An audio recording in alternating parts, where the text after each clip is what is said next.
Hey guys, welcome back to the channel. This is story about what if Temari is to join Naruto and Jiraiya on their 3-year training trip. Part 1. Before I start, please do support for more amazing content and comments for part 2. Do consider to subscribe my channel and share my video to your friends and check out the description as well. Let's start the video.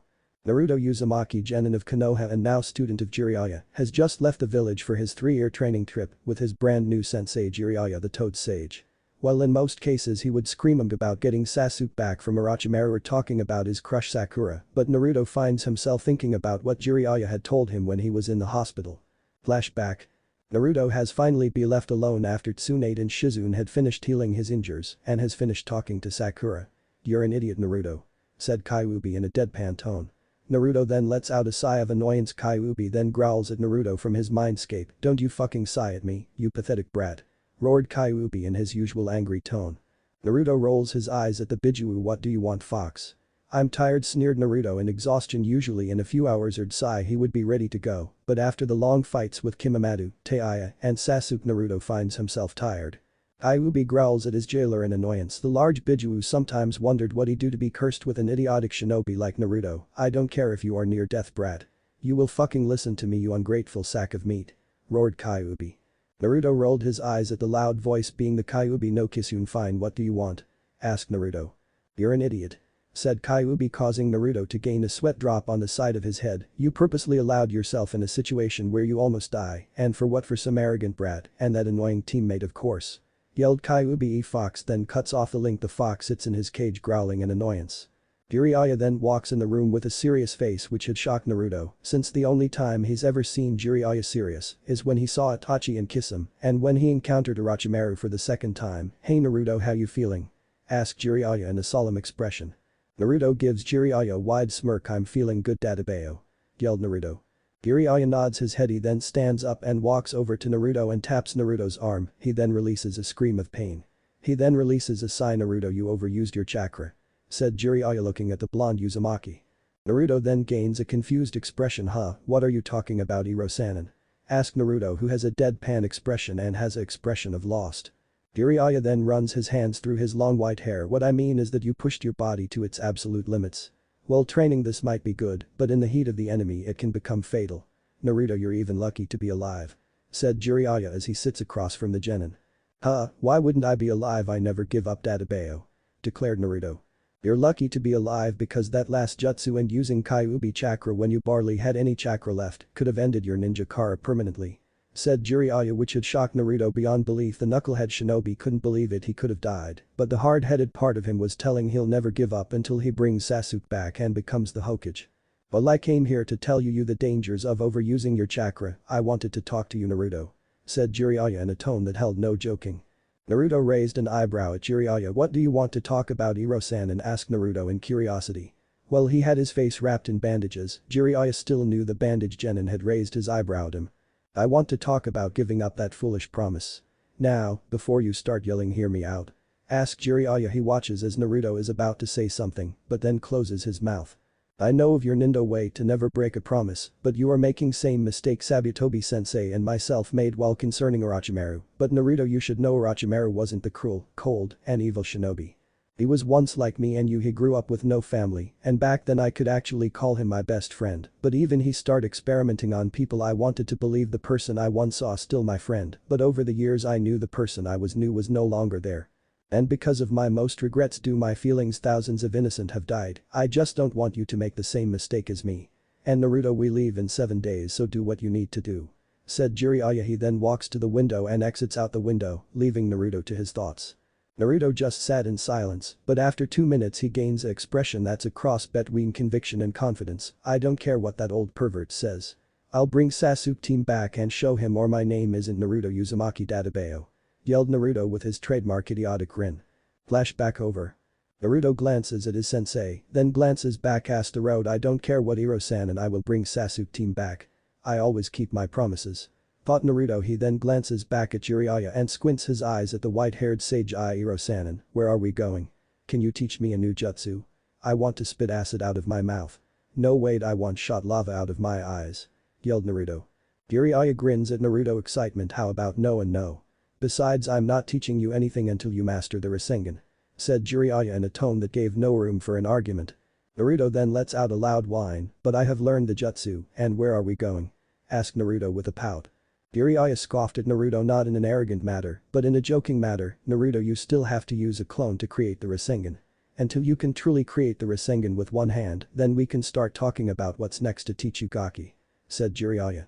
Naruto glares at Jiraiya with a pout. No fair. Hey, wait a minute. You never said where we are going, Iro-sanin. Exclaimed Naruto. Jiraiya just rolled his eyes at Naruto's impatientness. I heard you the first time, Naruto. I just choose not to listen to you. And will stop calling me Iro-sanin, it's embarrassing. Whined Jiraiya. Naruto crosses his arms. Never. Unless you stop writing those perverted books. Said Naruto in a defiance tone. Jiraiya glares down at Jiraiya with a smirk. Never. Your tiny brain can't concept the wonders of each of my masterpieces. Yelled Jiraiya with a full-blown grin. He then loses the grin and gains a serious expression, and we are going to Sunagakure. That is the first stop we need to take. I guess you can say it's like a side mission ordered by Tsunade Haim. Said Jiraiya. He turns to Naruto, who has a million-watt smile. Naruto then begins to bounce up and down like a child on a sugar rush. We're going to Suna, that's awesome. I can see Gaara. Come on, Iro-sanin, we're wasting daylight. Yelled Naruto as he begins to start running, then turns to Jiraiya with a nervous expression. Where's Suna again? Asked Naruto, who has a large sweat drop on the side of his head. Jiraiya facepalms at Naruto's rash excitement. Okay, note to self, get the rashness and his running into battle without thinking out of his head. The brat will last longer in the world. Thought Jiraiya. Naruto, let me lead the way. Said Jiraiya as he walks past Naruto, who quickly follows right behind him. So, why are we going there? Asked Naruto in a curious tone. While he was happy he gets to see his fellow Jinchuriki, he was also curious. Why are they going there? I guess you can say we are going there for a political mission, but also this contains about your future training you will have. Said Jiraiya in a serious tone. Naruto gazes at Jiraiya's expression, wondering what the perverted sage is thinking about. But he then shrugs his shoulders. Probably something perverted, no doubt. Thought Naruto as he places his hands behind his head, but Naruto couldn't be any more Wutong he was. Flashback. Inside the Hokage office you would usually see Tsunade going through mountains of papers, drinking various of bottles of sake, or taking naps, but not today. Tsunade can be seen staring at Jiraiya with a serious expression, who's sitting across from her. Jiraiya, I must know what you will be doing on this training trip. Asked Tsunade. Jiraiya lets out a sigh. Originally I was planning on having Naruto complete the Rasengan and the Shadow Clone technique, Kage no Bunshin, working on his Taijutsu, and focusing on him controlling Kyuubi's chakra, but that isn't going to work. So I'll have to take another approach. Said Jiraiya as he grabs a notebook and start writing in it, but it isn't the notebook she's familiar with. Tsunade raised her eyebrow. What do you mean a different approach? Asked Tsunade, narrowing her hazel eyes at Jiraiya. Jiraiya then gives her an all-knowing look. Tsunade, Haim, are you really asking me this question? You've seen how he fights. His taijutsu is piss poor. The only ninjutsu he knows is Kage no Jutsu, Sexy Clone Technique, Warwick no Jutsu, Summoning Technique, Kuchiya Summoning, and Rasengan. Naruto hasn't even learned all the chakra exercises. And the boy probably doesn't even know he has a secret talent for Fuinjutsu or what chakra papers are.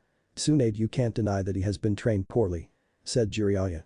Tsunade lets out a tiresome sigh. Even though Naruto isn't there physically, it had seems like just talking about the knucklehead shinobi is giving the Senju Kage a headache. Agreed, these holes in Naruto should have been corrected months ago. I will personally look into it. I can't have someone like Naruto being killed on the next high-class mission while his team was able to complete the wave, his fight against Gaara, and his mission with the protection of Princess Yuki Fujika's. The next time he won't be lucky. Said Tsunade as she massages the temple of her forehead. You know this is all Kakashi's fault, right? Stated Jiraiya. Tsunade then glares at Jiraiya. Jiraiya, what are you talking about? How is this Kakashi's fault? Asked Tsunade. Jiraiya then begins to tap the giant scroll that's placed next to him. Come on Tsunade, it shouldn't be hard to figure out. Kakashi openly favored Sasuke over Naruto and the pink-haired girl. You and me know how much Kakashi would try to repay Obito, even if he had to ignore Ji-sensei's son. And we both know that Minato never favored Obito, Rin, or Kakashi. Said Jiraiya. Tsunade leans back in the chair, letting out a sigh. Alright Jiraiya, you're right about Kakashi. It's pretty obvious that he shouldn't favor one student over another. It could cause problems, but it's already too late for that. Said Tsunade. Jiraiya nods his head in agreement. If only Minato or his teammates could see him now. Thought Jiraiya. He then turns to Tsunade and glances down at her. Tsunade, what are you going to do about the pink-haired one? She's obviously incredibly weak even for Genin standards. Not to forget she's hopelessly obsessed with Sasuke and has her own fangirl delusion, making her believe she's in love with him and having this false image of Sasuke. Stated Jiraiya. Tsunade then grabs a bottle of sake and starts drinking from the bottle. Honestly, I'm not sure I was originally thinking about, but I don't know, I mean yeah, she has good chakra control, but her obsession with Sasuke have old present some troubles. Said Tsunade. Jiraiya then grins at Tsunade. What the hell are you grinning for, you old pervert? Growled Tsunade. Jiraiya just shrugged his shoulders. Oh, nothing. Just thought you could hear the suggestion I have in mind. Said Jiraiya. Tsunade glares at Jiraiya. What kind of suggestion? Asked Tsunade. Naruto just waved her off nonchalantly. Oh, nothing, just wondering, instead of teaching that Sakura girl you train Ino Yamanaka, asked Jiraiya. Tsunade eyes open with a glare. Would that be smart move? I mean they are friends. Said Tsunade. Jiraiya just waved her off. Tsunade, you and me no friend has nothing to do with it. After, if that was the case, Orochimaru would have been the Yondaime Hokage and not my former student Minato. Well, her Taijutsu is poor, but that's not really surprising since her clan focus on their mind jutsus, but other than that she's quite intelligent, more level-headed, and is better with coming up with plans on the fly. Also, her chakra control is better, good, probably thanks to her dad and Asuma. Besides, you know I'm right. Grinned Jiraiya. Tsunade lets out a groan at the fact that Ino would be a better candidate than Sakura. Alright you win, you damn pervert. That Ino girl would make a better student, also with her clan jutsu, she'll be able to do some true groundbreaking techniques. But back to Naruto, what will you be doing? You I care about his family, but also as an asset. Said Tsunade. Jiraiya nods his head. True, but also he probably is the last remaining family you got. After all, both the Uzumaki and Senju are cousins, so in a way you are the only family he probably has, but we are getting off track. As I was saying, I want to find out what is nature chakra first, then I'll start teaching him the true power of the Kage no Bunshin. I believe with the full mastery of the clones he can not only successfully learn the Rasengan, but also go into the next type of Minato's jutsu, and I want to teach him the Hiraishin no Jutsu, Flying Thunder God Jutsu. I also want him to learn this. Said Jiraiya, pulling out a medium-sized red scroll that has the word toxic in kanji. Tsunade narrows her eyes at Jiraiya. I have some questions that needs to be answered. Said Tsunade. Jiraiya nods his head. That's fair. Said Jiraiya. Tsunade nods her head at her fellow sage. Alright, my first question is what is the next step in the Rasengan? My second question is are you sure that's a smart thing of having Naruto learn the Hiraishin? And my third question is what's in that scroll? Asked Tsunade in suspicion as she glares at Jiraiya. Jiraiya continues to grin at Tsunade. Well Tsunade, the next step in the Rasengan is to add your own element into the jutsu, but as you know Minato died before he can complete the Rasengan, and as for me, I haven't been able to complete the jutsu. Well, there was that one I used the Rasengan, then fired a fire release jutsu, and created fire release. Great flame spiraling sphere, Kaiten. Though en Rasengan, but the way I did was incomplete. But to your second question, yes, Naruto should learn the Hiraishin, after all it's his birthright, if not me then who? Kakashi. The man knew the Rasengan, but didn't bother teaching it to him or how to truly use the Kage no Bunshin. And for your last question, my spy acting got this. I don't how but he did. Said Jiraiya as he rubs the back of his head. Tsunade then glares daggers at Jiraiya. What's in it? Asked Tsunade. Jiraiya nonchalantly waves his hand at Tsunade. I think it's better if I show you. Said Jiraiya. He unsealed the scroll. Another smaller scroll puffs in existence and a Kusurigama. Tsunade widens her eyes in shock as she gazes on the Kusurigama. Is that? Asked Tsunade pointing at the Kusurigama. Jiraiya, who now has a solemn expression, nods his head. Yep, the weapon of Hanzo, you know it still has his poison on it, right? Said Jiraiya. But how? Asked Tsunade, who's stunned. Jiraiya shrugged his shoulders like said earlier, I'm not sure how. Said Jiraiya. Tsunade then glances at the scroll. And the scroll? Asked Tsunade.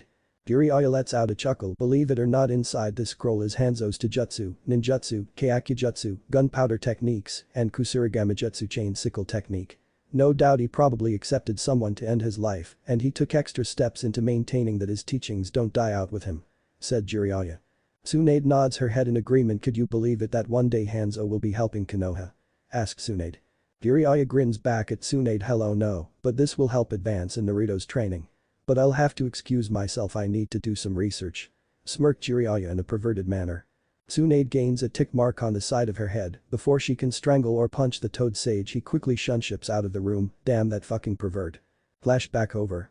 Both Naruto and Jiraiya finds themselves at the gates of Sunagakure, also known as the village hidden by sand. Jiraiya lets out a groaning sigh. There's no way I'll be able to do any research. Groaned Jiraiya with his shoulders slumped. Naruto, who's sweating due to his heavy and baggy jumpsuit, glares at Jiraiya. Research? Who cares about that crap? I'm dying here. Yelled Naruto. You fool. You simply don't understand, and I have you know my loyal fans care. And you're hot because of that god-awful jumpsuit, and Suna is a desert you baka. yelled Jiraiya slapping Naruto on the back of his head. Naruto lets out a groan, but it's so what? Whined Naruto. Jiraiya just waved Naruto off, you'll get used to it. Said Jiraiya as the two shinobi continue to walk to the gate. They too soon a jounin, one of the jounin is dressed in a puppeteer clothing, while next to him is Baki, who is a very tall man. He has two distinctive red markings on the right side of his face, the only visible part of his head, with the rest being covered by his turban-like headgear and by a sheet hanging from it on the left side of his face. He dons the standard attire of a Sunanin, complete with a forehead protector and flak jacket. The two Sunan ninjas bow to Naruto and Jiraiya. Jiraiya-sama, we've been waiting for you. Said the puppeteer. Baki nods his head. Shirab Dasudo, silver dust, is right, the council awaits. Said Baki. He then turns his gaze to Naruto, so he's the one that cured Gaara of his psychotic tendencies. He does look like an idiot, but if it wasn't for him, then Gaara wouldn't be a possible future choice for Kazekage, thought Baki. He then bows to Naruto, shocking that someone is actually bowing to him. Thank you Naruto Uzumaki, if it wasn't for you Gaara would still be insane. Said Baki. Naruto rubs the back of his head. It's no problem. Me and Gaara are alike. Said Naruto with a wide grin, shocking the two Sunanin. That's right, Temari did say she felt the same kind of chakra from Naruto when the two were fighting, but Naruto's chakra was much larger than Gaara's. Thought Baki. But where's Gaara? I've been dying to see him. Said Naruto, who's literally bouncing off his feet. Baki and Shirab Dasudo chuckle at Naruto's excitement. Gaara is actually home. Shirab Dasudo will show you the way. Said Baki, shocking the puppeteer. Jiraiya chuckles at the shocked face of the Sunanin. Have fun. Said Jiraiya. Baki grabs onto the sage's shoulder and shunshin the sage to the council room. Naruto grins at Shirab Dasudo. Come on, let's go already. Yelled Naruto. Shirab Dasudo gains a sweat drop. Damn my luck. Groaned Shirab Dasudo. But Jiraiya and Baki. As they entered the council room, each member on the council bows to Jiraiya. Well, if it isn't Jiraiya of the Sannin. Said Chiyo. Jiraiya gains a sweat drop at Chiyo. Hello, Chiyo, nice to be here. Said Jiraiya. The old sage still knew even though the years have passed Chiyo still has a dislike for Konoha, but he could understand that since Konoha has a dislike for Kumo and Iwa. Jiraiya then glances at Ebizm, who had cough in his hand. Now that you are here we can get on with this meeting. Said Ebizm as he stares at the Konoha ninja. Oz nods his head, but before we start this meeting the council and Suna would like to apologize for our actions towards your village Jiraiya-sama. Said Gaz. Jiraiya waves his hand in a nonchalant manner. Don't worry about it Gaz. You were a victim of Orochimaru's schemes. We are slowly regaining our friendship thanks to my new student Naruto Uzumaki. Chiyo then gains a shocked expression at remembering that a genin had a hand in curing Gaara. If I may, could I ask you something? Asked Chiyo. Jiraiya raised an eyebrow at the elder woman. Sure, what is it? Asked Jiraiya, who's confused. Chiyo then narrows her eyes at Jiraiya. You say you want to strengthen the friendship of Konoha and Suna. If that's true, then could you fix the seal on Gaara? It would do both villages good if Gaara no longer had to worry about losing control. Said Chiyo. After a minute Jiraiya thinks it over, he then nods his head in agreement. Causing Chiyo to smile since she's the one who sealed Shukaku into Gaara in the first place. Now it's time to start this meeting. Said your. Sajm nods his head with his fellow councilman agreed. Now Jiraiya-sama, I believe you know why you are here. Asked Sajm. Jiraiya nods his head. Of course, this about strengthening our relationship. Tsunade told me you would be having one of your ninjas to come with me on my 3-year mission, but she didn't really tell me who actually. But why are you doing this? Asked Jiraiya. We doing this so the bond between our villages could be stronger. Said Chiyo in a personally tone. Yor nods his head agreeing with his elder. This is a repaying our debts to Konoha for not cancelling the treaty. And the person we've decided who should go with you is Temari of the Sand, daughter of the late Yondaime Kazekage Rasa. Said Jur in a serious tone. Aki nods his head in agreement. Temari, well, young for her age, is quite talented in her own right. Said Baki. Jiraiya nodded his head. Yeah, I remember watching her fight against Shikamaru. She almost had him, and her wind release is quite powerful. Said Jiraiya. Thank you Jiraiya, we make sure our shinobi are well trained and ready to go out on missions, but Tsunade had also say you have important information for us, is that correct Jiraiya-sama? Asked Ebizm. Jiraiya nods his head gaining a serious expression. Have any of you heard of the Akatsuki? Asked Jiraiya. Each of the councilmen shook their head negatively. The Akatsuki is organization made out of S-class shinobi. There is to obtain all 9 Bijuu. Their intentions are unknown, but there are 2 members we know of, and that is Itachi Uchiha and Kisame Hoshigaki. Said Jiraiya. Each of the councilmen narrows their eyes at hearing about the Akatsuki. Baki narrows his eyes in suspicion. What could the Akatsuki want with the Bijuu? Whatever their reason can't be any good. Thought Baki. He then turns to Jiraiya. So, what should we do Jiraiya-sama? Whatever plan this Akatsuki has won't be good. Said Baki in a cold tone. Jiraiya nods his head in agreement. True, we can't allow the Akatsuki to gain control of the Bijuu. It will only mean more trouble for us as a whole, but I suggest both the leaf and sand start to strengthen our shinobi, but I do know one thing, the Akatsuki will start making their move within 3 years," said Jiraiya. Everyone looked shocked while they found out Itachi and Kisame are part of the Akatsuki, has everyone wondering. If those two monsters are a part of this terrorist group, then who else is 3 years? Doesn't sound like a lot, but we have no choice in the matter. "We must stop the Akatsuki," yelled Jimsiki in anger, with everyone agreeing. Abism turns to Chio with a curious expression as his sister has serious concentrated look. "Chio, what are you thinking about?" asked Abism. Chio turns towards Abizo. "I'm thinking if these people are strong as Jiraiya says, it's time for me to do something I never thought I would do until this day," said Chio. "With Naruto." Within the backyard of the home of the Kazage household, laughing could be heard, not laughing of a child, but laughing of someone crying from laughing. Within the sandy yard you can see Naruto laughing his ass off, Gaara with a who has a small smile, Temari who's grinning, and Kankuro who looks like he wants to strangle Naruto. Gaara has fair skin, green eyes, and short red hair. He lacks distinctive pupils or eyebrows. He has tanuki-like black rings around his eyes. As a child, he carved the kanji for love eye on the left side of his forehead, which his hair is parted in order for it to be kept visible. Gaara wears a reddish-brownish one with longer sleeves and an upright collar, and wears mesh armor on his wrists and ankles. Ankrum wears a black baggy full bodysuit with a red and yellow circle on the front. He also wears a black hood which covered his head completely and had cat-like ears and his forehead protector on his forehead. Kankrum at first sported a triangular face paint design, but changed to a different cross-like design. Temari has teal eyes and sandy blonde hair, which is gathered into 4 consecutive pigtails. She wears a long-sleeved purple blouse under a grey top, a dark blue skirt, and a longer sash arranged in a bow. "Are telling me that ahahaha Kankuro used to take your makeup and put it on myself?" laughed Naruto, who has tears rolling down his face. Temari has a wide cocky grin. "Yep, what did you used to say?" asked Temari as she places her finger on her chin. She then gains a smirk. "Oh yeah, now I remember, he would say, 'Fear me, the great and stunning Kankuro-sama. Master of puppets.' Or something like that," said Temari as she shrugs her shoulders. Naruto then begins laugh silently with fresh tears rolling down his face. Kankuro glares at Naruto, but Naruto pays him no mind. He then turns to Temari. "Damn you, woman," roared Kankuro. "I also find it quite amusing," said Gaara, causing Kankuro to face a fault. "Why must you always make my life so damn difficult, Temari?" groaned Kankuro. "Because you make it so easy," said Temari in a teasing manner. "Makeup boy," whispered Naruto. He then growls at Naruto. "I am not." "Fuck you, baka," roared Kankuro. Temari lets out a giggle. "Makeup boy. You know I like that name. For now on you will be called Mku Pubme, Makeup boy," said Temari. "Never," yelled Kankuro. Gaara, who's drinking some tea, stares at Kankuro. "I like it," said Gaara the 4 genin, then hear footstep. They turn around and see Jiraiya and Baki. "Jiraiya finished with the meeting?" asked Gaara. The 2 shinobi nods their head. "There's something we need to tell you but before that Jiraiya-sama needs to check Sommering out," said Baki, causing the genin to give the sage and Jounin a questionable stare. Jiraiya thrn pulls out some chakra induction papers. "Chakra induction papers?" said Kankuro in a confused tone, wondering why Jiraiya has those papers. Naruto glances at Kankuro. "Chakra induction papers? What's that?" asked Naruto. Baki turned towards Naruto. "Naruto, every person's chakra has an affinity towards one of the 5 basic nature transformations. Affinity can at times be genetic, or at least common to a particular family. Most members of the Uchiha clan have an affinity towards the fire nature. One's affinity can be determined using pieces of paper made from a special type of tree that is grown and fed with chakra. When this so-called chakra induction paper, Chakura Kamshai, is exposed to even the slightest hint of chakra, it reacts according to the chakra's latent element. Fire, the paper will ignite and turn to ash. Wind, the paper will split in 2. Lightning, the paper will wrinkle. Earth, the paper will turn to dirt and crumble away. And water, the paper will become damp," said Baki in a lectured tone.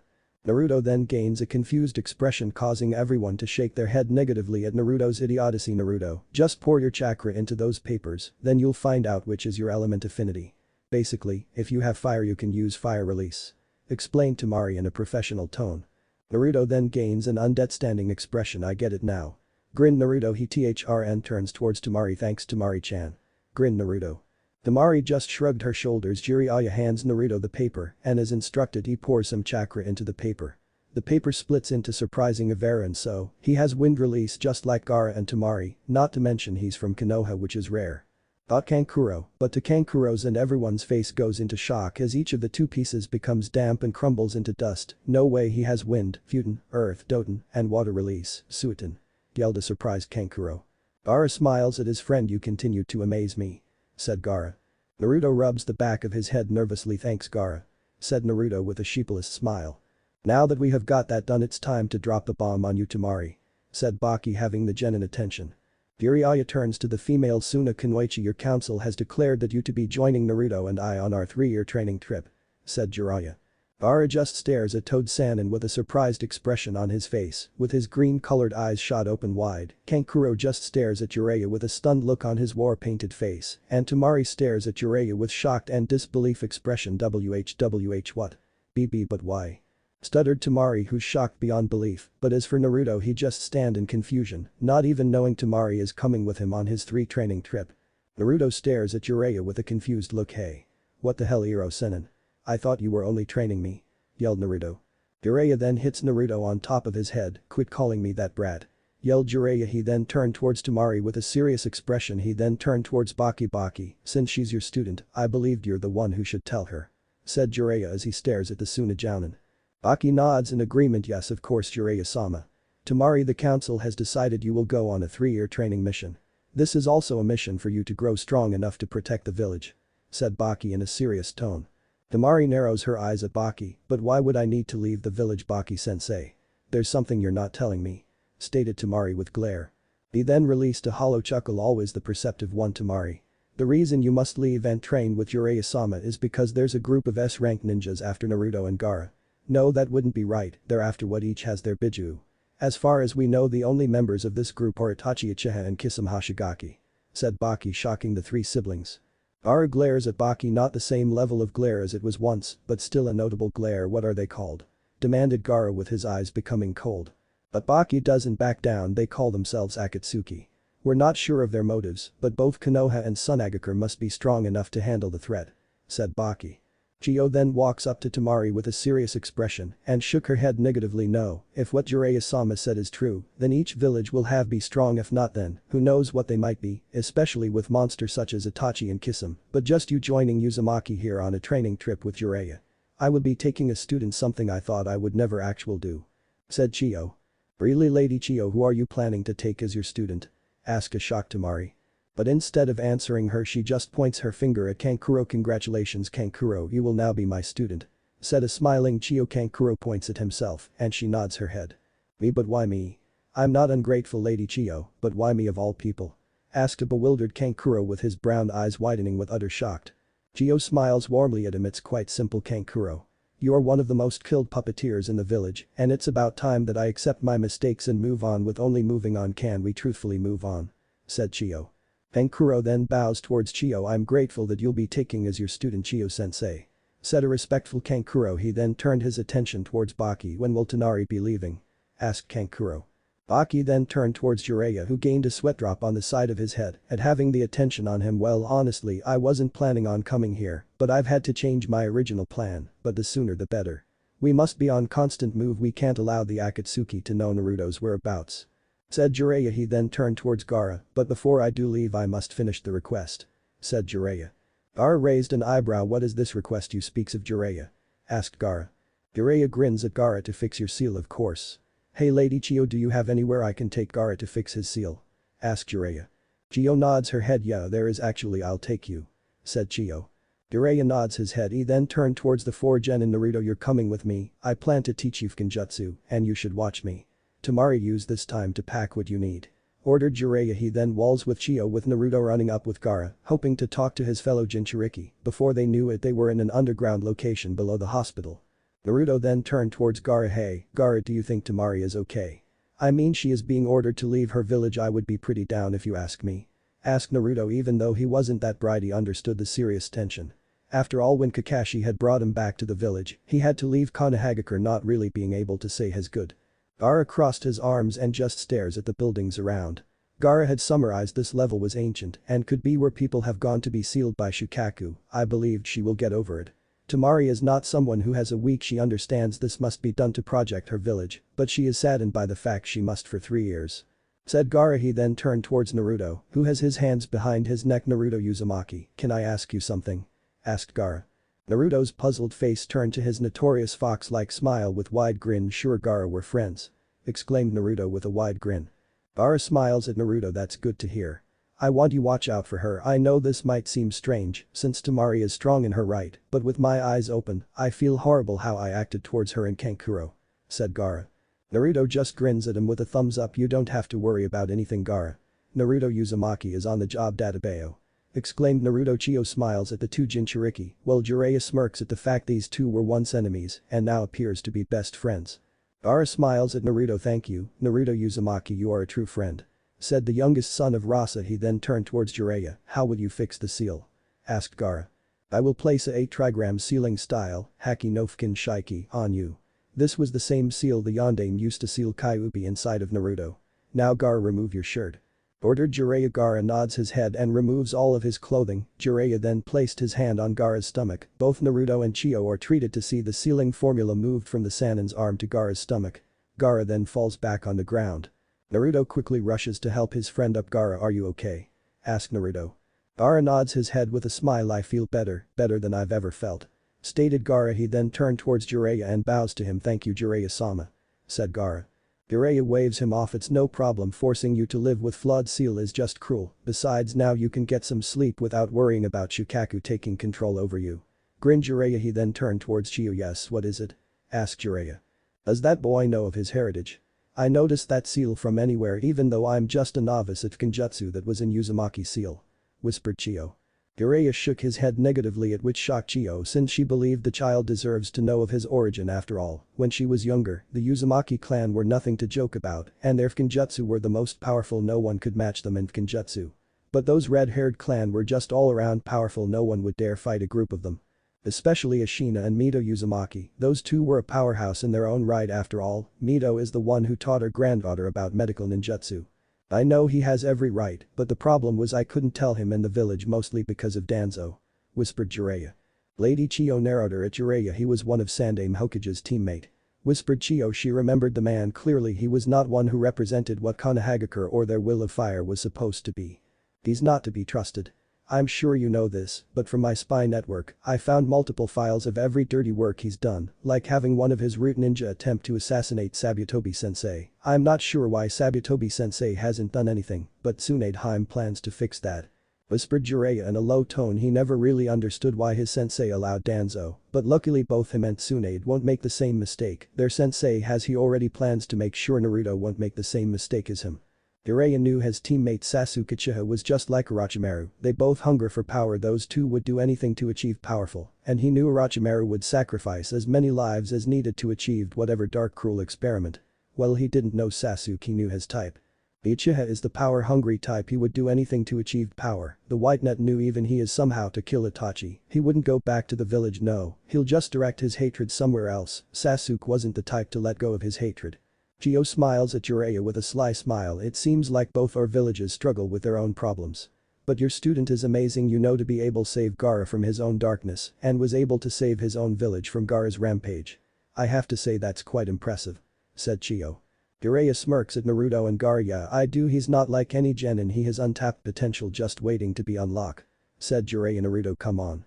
Hey, have a big schedule and I'll teach you something," said Jiraiya with a smirk. Naruto doesn't even say anything. Rush towards. He then began to bounce up and down in excitement. "Really? What you going to teach me?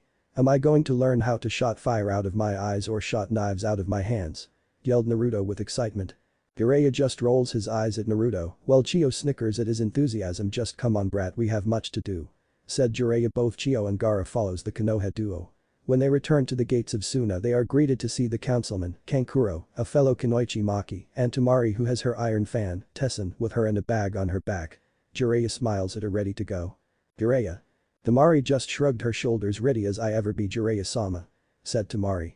He just nods his head. "Right then, let's go, there's a lot we have to do," said Jiraiya. Both blondes their heads. Time skip. Location: Land of Rivers, Gunraku Forest. The Land of Rivers, Kawa no Kuni, is a small country that is situated between the borders of the Land of Wind and the Land of Fire. The small country has a calm-like weather. Most say this country is a country of spring with large and wide grass fields, medium-sized trees, but don't overshadow the land, such as the trees in Konohagakure. Even the very mountains are covered in grass. Temari stares at Jiraiya. "So, what will you be teaching us?" There must be a reason why you've taken us all the way out here, even the village Tanigakure, village hidden in the valleys, is a small village that isn't well known. Asked Temari with a look of suspension. Jiraiya chuckles. You're quite perspective, but you're not wrong. I've chosen Land of Rivers because it's not very well known, but people mostly come here for a relaxing vacation of nothingness and to have a new start. Thus place is mostly very quiet. Plus with its open wide field would be a good training area, but this also takes us en route to Land of Metal, Kin no Kuni. It's also where one of my colleges lives, said Jiraiya. Naruto scratches the side of his head in confusion. Land of Metal. Replied Naruto. What's that? Questioned Temari. The Land of Metal. It is a country south from here. The landscape of the land is that of a rocky, high desert, with most of the environment being composed of dry soil, and with the rare appearance of wildlife, such as trees or even large-scale animals. Venegakure, hidden in the mountain peak, also known as village hidden by the ridge or hidden ridge village, is an hidden shinobi village in the land of several villages. Instead of a cage, the village's highest standing individual is the village leader, Sato Osa. But you shouldn't worry about it, we won't go there until 1 month later. Said Jiraiya. Temari narrows her green-colored eyes at her new sensei. Wait, are you saying we are staying here for a month? Asked Temari. Jiraiya grins at her. Yep, but I also need to know what you can do, Temari. I've seen your fight with the Nara kid during the Chunin, but I obviously know you are very intelligent, even able making Shikaku's kid trouble, and he's a born genius. I know you're skilled in wind release, Photon, and you seem like you are even able to easily deduce an opponent's strategies and weaknesses soon after a battle begins. But I also see some missing holes. Said Jiraiya in a teaching tone. Missing holes? There is no missing holes. I was able to easily kill Elite Sound Ninja. Said Temari in an imprudent tone. That may be true, but you rely on your fan too much. What if someone was able to separate it from you or destroy it? Have you actually used your element without your fan, or how about your Taijutsu, and I mean without your fan? Said Jiraiya. Well, you're a skilled kunoichi, you must not look over these holes, or it will cost you your life. But luckily various wind, earth, and water release scrolls on me. But first there's something that must be done. Said Jiraiya. Temari can't help but to look down in shame, since no one has actually reprimanded her, everyone had always praised her skills. Naruto then scoffed at Jiraiya, causing both Temari and Naruto to turn towards him. What's that? You gonna peep on her, you perv? Insulted Naruto. Jiraiya glares at Naruto. You fool. Your tiny brain just doesn't understand true work of literature. And I've told you I'm a super pervert. Yelled Jiraiya, but the perverted Sanin forget he was in the presence of a female. He turned towards her and was smacked against the head by her steel fan. Try anything, I'll do worse. Threatened Temari with her fan ready. Jiraiya quickly recovers and raises up from the ground. Haha, silly girl, I have no interest in children. Said Jiraiya. He then glares at Naruto. I told you it's research, brat. You're just too young. Exclaimed a grinning Jiraiya. His foolish persona then crumbles and becomes one of seriousness. But no, Naruto, I'm not talking about my books, what I'm talking about is the true purpose of the clones. Said Jiraiya. What do you mean, Nero Senin? Asked Naruto. Do either of you know who actually created the shadow clone technique, Kage no Bunshin? Asked Jiraiya. He watches as both genin shook their heads negatively. The jutsu was created by Tobirama Senju, the Nidaime Hokage. He created this jutsu to the perfect spying and information gathering jutsu. While the jutsu creates a clone, it also has a second fictional that allows the clone to gain knowledge once it dispels. Said Jiraiya. Temari looked shocked while Naruto just looked completely lost beyond belief. Huh? Replied Naruto in a dumb-like way. Jiraiya groaned at this moment. He knew the teachers didn't really teach him, but the Sanin just knew getting the boy's intelligence where it's supposed to be anything but easy. Temari then turned towards Jiraiya. So you're saying if Naruto sent a clone into the city and it puffed away, he will gain the memory of the clone?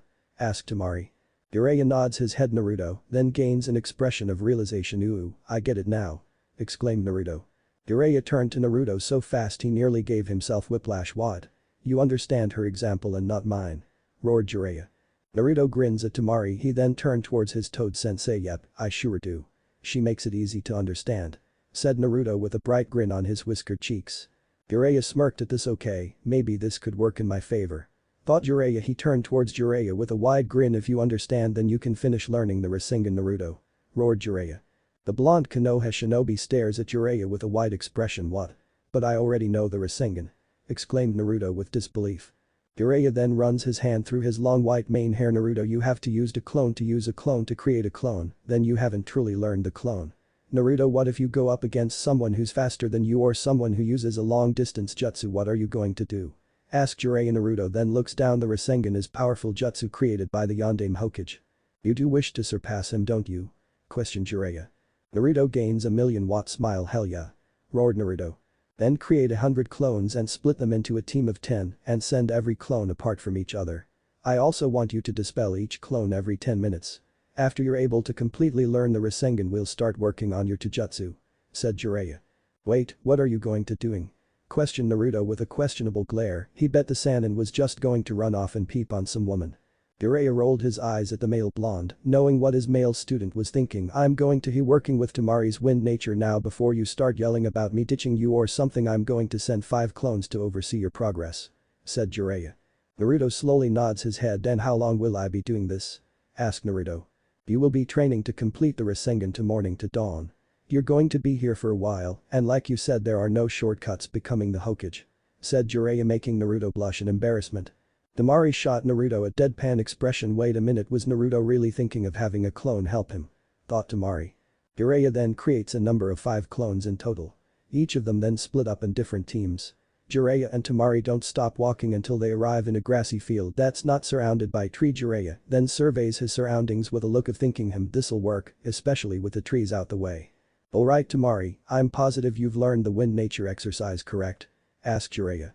Temari, who's leaning against her fan, nods her head. "Yeah, it was taught to me at a young age, but we had own wind nature exercise. I'm not sure how Konoha does it since there are very few wind users in your village," said Temari.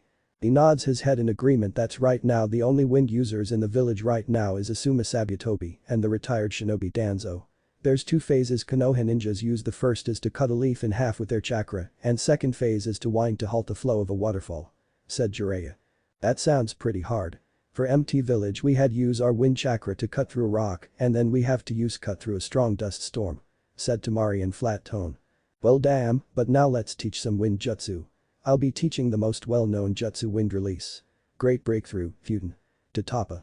You must channel a stream of wind chakra expelled from your mouth. The hand signs of this technique are tiger, ox, dog, rabbit and snake," ordered Jiraiya. He then shows her the required hand signs. "Ready?" asked Jiraiya. Temari gives Jiraiya a nod with a cocky smirk. "Yeah, I'm ready," said Temari. She then goes through the proper hand signs and channels the wind element through her mouth. "Wind release. Great breakthrough, Futen. Tatapa," yelled Temari, but instead of a gust of wind expelling from her mouth, she's flown back by the input of the jutsu. She then groans in pain. "Damn, that hurt," groaned Temari. Jiraiya kneels down in front of her with a snarky smirk. "Well, I knew you wouldn't be able to get it down at first," snickered Jiraiya. The female Kunoichi glares at Jiraiya's smirking face. "If you were able to get it down would be astonishing, but with you neglecting the wind nature I accepted that to actually happen," said Jiraiya. "So, what did I do wrong?" asked Temari. "Well, channeled way too much chakra through lungs, which is fly you flown. But it seems like we'll be going through the basics," said Jiraiya. Temari then kinda curious look. "Jiraiya-sama, have to ask, what exactly are we going to be doing here? I mean, I doubt we're going to be staying here just for me to fix with wind's nature and Naruto completing the Rasengan. We're here for something else, aren't we?" questioned Temari with a serious expression. Jiraiya then gains a serious expression. "Yes, there is. One of my spies informed me the mining town is being used as a hideout for Orochimaru. He even informed me he saw Kabuto, one of Orochimaru's servants and a member of Root. Root are disbanded emotionless group who serve and only serve Danzo. He's a traitor. The only reason why he has lived so long is because my sensei allowed it. But my spy had informed me in the lower levels there have been dead bodies coming into the village. These are the diseased bodies of the Uchiha, Senju, Kurama, Hyuga, Kagaya and Yuki clan. And they even have a level even farther down, but he doesn't know what's in there," said Jiraiya with serious lecture tone. Temari stares at Jiraiya with shock and horror. She couldn't believe someone would mess with dead just to create a new breed of shinobi, but then she was forced to remember that Orochimaru is the same person who killed her father and manipulated her village, but this was horrible. "So, that's why we are truly here, to stop whatever experiments that's going down below," stated Temari. "Yeah, that's right, this would be an A rank mission. I'm not how much your espionage skills are, but I'll be training both you and Naruto in assassination," said Jiraiya. She raised an eyebrow at Jiraiya. "Are you sure you're going to be able to train both? Of level of skill aren't exactly on the same level," asked Temari. Jiraiya just waved her off. "I know that. Have you forgotten I've trained the Yondaime, besides I've had 4 students in total. Besides, training you 2 beats will be no problem," laughed Jiraiya, ignoring the annoyed Sunagakure Kunoichi. Back in Konoha. Tsunade stares at Sakura with a hardened glare, while the young Pinette just looks surprised and confused. She then shifts her shoulders in a nervous manner as she's being glared at by the Senju woman. Tsunade-sama, I didn't quite hear you. Can you repeat that?" asked Sakura in a respectful tone. Tsunade mentally sigh hoping what she's doing is right. You heard me loud and clear, Sakura. I said I won't train you. Said Tsunade. She honestly hope what she's doing is right. She knew what she's about to do is harsh, but she's the Hokage. But why I have to rescue Sao-kun? Yelled Sakura in a heartbroken tone. She didn't understand. She was sure Tsunade would teach her. And that is why. You are only focused on Sasuke. You have no true drive or goal other than Sasuke. Sakura, what if Sasuke returned but he didn't accept your feelings? I'm sorry, but I will not train a fangirl. Not only that, but you've never trained. Besides, even if you, Naruto, and Kakashi went after him, will you be able to fight him, kill him if you have to? What would you do if he comes after you? Intend to end your life? Said Tsunade. Sakura with tears in her eyes glares at the busy medic. You're lying. Sasuke wouldn't hurt me. He wouldn't hurt any of us. Roared a crying Sakura. Tsunade massages the temple of her forehead. She then glares daggers at Sakura. Is that what you believe? Asked a stoic Tsunade. Sakura nods. Then you're not fit to be a Kunoichi of Konohagakure. Not only have ignored that Naruto nearly died because of Sasuke, but your fellow comrades nearly died trying to bring him back. But also Sasuke went to Orochimaru not because he was being influenced or forced. He went to Orochimaru of choice. I'm sorry Sakura, but I will be forced to put him in the bingo book from no one. Sasuke Uchiha is a missing nin and traitor. Sakura Haruno, I cannot have a ninja who is not committed to protecting the village. Give me your headband. Ordered Tsunade, then watches as Sakura storms out crying. Tsunade released a sigh. Shizune, come in. Ordered Tsunade. Shizune is a fair-skinned woman of average height and slender build with onyx eyes and jet black hair. Her hair is straight and shoulder length with bangs that cover her ears and frame her face. Normally, Shizune is seen in a long bluish-black kimono with white trimmings, held closed by a wide obi, and open-toed sandals with low heels. Shizune enters the two with a bow. What do you need, Tsunade-sama? Asks Shizune in a respectful tone.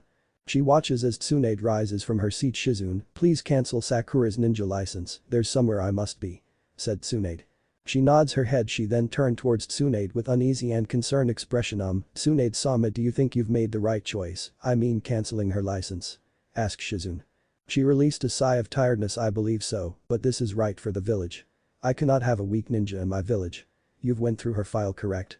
Questioned Tsunade. Shizune then nods her head. Then you know her only reasoning was to gain Sasuke's attention. Besides, you know how many fangirls became Kunoichi, right? Asked Tsunade. Shizune then gains a grim look. You're doing this to protect, aren't you? Asked Shizune. Tsunade nods her head and leaves the office, making her way to the Yamanaka household. She knocks on the door and gets greeted to Ino's mother. Harame has light brown eyes without pupils and brown hair, which is tied into a bun with a red ribbon in it. Strands frame both sides of her face, hanging over her ears from behind them. She is fair-skinned and slight wrinkles are visible near her mouth. Her attire consists of a dark teal elegant dress, which sports an aquamarine-colored gem below the collar. Harame smiles at Tsunade. Hokage-sama, what can I do for you? Asked the brunette with a surprised expression on her face. Tsunade smiles warmly at Harame. Is your daughter and husband here? Asked Tsunade with a warm aura around her. Yes, there are. Said Harame. The two enter her home and go in the backyard, seeing Inoichi and Ino training. Inoichi-kun, Ino-chan. Tsunade-sama is right. Both turn towards Tsunade. Both of the blonde's eyes are wide open. Tsunade-sama, what are you doing here? Exclaimed a shocked Ino, who's staring at Tsunade with utter disbelief. Inoichi quickly bows to the san and he then gives his daughter a hard look. She in return bows her head and, hoping to hide her embarrassment, welcomed Tsunade-sama. What can we do for you? Asked Inoichi. He figured Tsunade didn't come here for a visitor check on them. If he had to guess, it was important. Well, I came to see you, Ino, said Tsunade. Both father and daughter stares at the medic Hokage with a shocked expression. Before I tell you why I came, there's a question I have. If you answer right, then I'll explain why I'm here and why I have sought you out. Explained Tsunade. Ino can't help but fidget around in a nervous manner. Tsunade smiles at her. My question is quite simple actually. What is your goal? Asked Tsunade. Ino stares at Tsunade with a confused look. My goal? Asked Ino. Tsunade nods her head. It sounds like something Asuma asked when we first met him back then. My dream was to make Sasuke mine, but he left the village to join Orochimaru. Thought Ino. She then remembers her friends had nearly died when they were sent to rescue. Both Niji and Choji were on death's door. Hiba and Shikamaru would have been dead if it wasn't for Temari and Kankuro. They would die. She can still remember seeing Choji's shriveled body. It was a sight that will never leave her. Ino then looks down to her feet. After a whole minute of silence, she looks down at her feet. She then looks at Tsunade, staring at her hazel eyes. I don't want to be on the sidelines when my teammates are putting their lives on the line. I want to be with them, fighting by their side. I'm done being the hopeless little girl. Said Ino. Tsunade smiles at this. I'm glad to hear I actually declined Sakura to be my apprentice because of the answer. Her answer was Sasuke. said Tsunade. Ino didn't seem all that surprised, the only thing that appeared to be on her mind, but to hear Sasuke was Sakura's dream is a bit disappointing, especially after everything that has happened. Fortunately, you didn't give the same response as her, which is why I have decided to take you on as my apprentice, said Tsunade. What? Really? You want to train me? Muttered Ino. She heard Naruto is being trained by Jiraiya. To be trained by one of the legendary Sannin was a huge honor. Tsunade nods her head. Ino bows her head. I'm grateful for you choosing me to be your apprentice, I won't make you regret it. Said Ino with a million-ton smile. Tsunade smiles at Ino. Your training starts tomorrow morning, meet me at the hospital at 6 AM and don't be late. Smiled Tsunade. Hi. Shisho. Exclaimed Ino. Never in her life had she felt so happy. She was being trained by Tsunade Senju, the Goddamn Hokage, the Slug Sannin, and the world's greatest medic. She knew it would be only a matter of time before Sakura found out. She just hopes her friend can find her own path and realize Sasuke was not the dreamboat they would always dream of. After the Sasuke retrieval mission, it was a real eye-opener for everyone. She knew Tenten might feel the same way since Neji was critical condition and Lee was also injured when he and Gaara fought the bone user. But Naruto, Temari, and Jiraiya.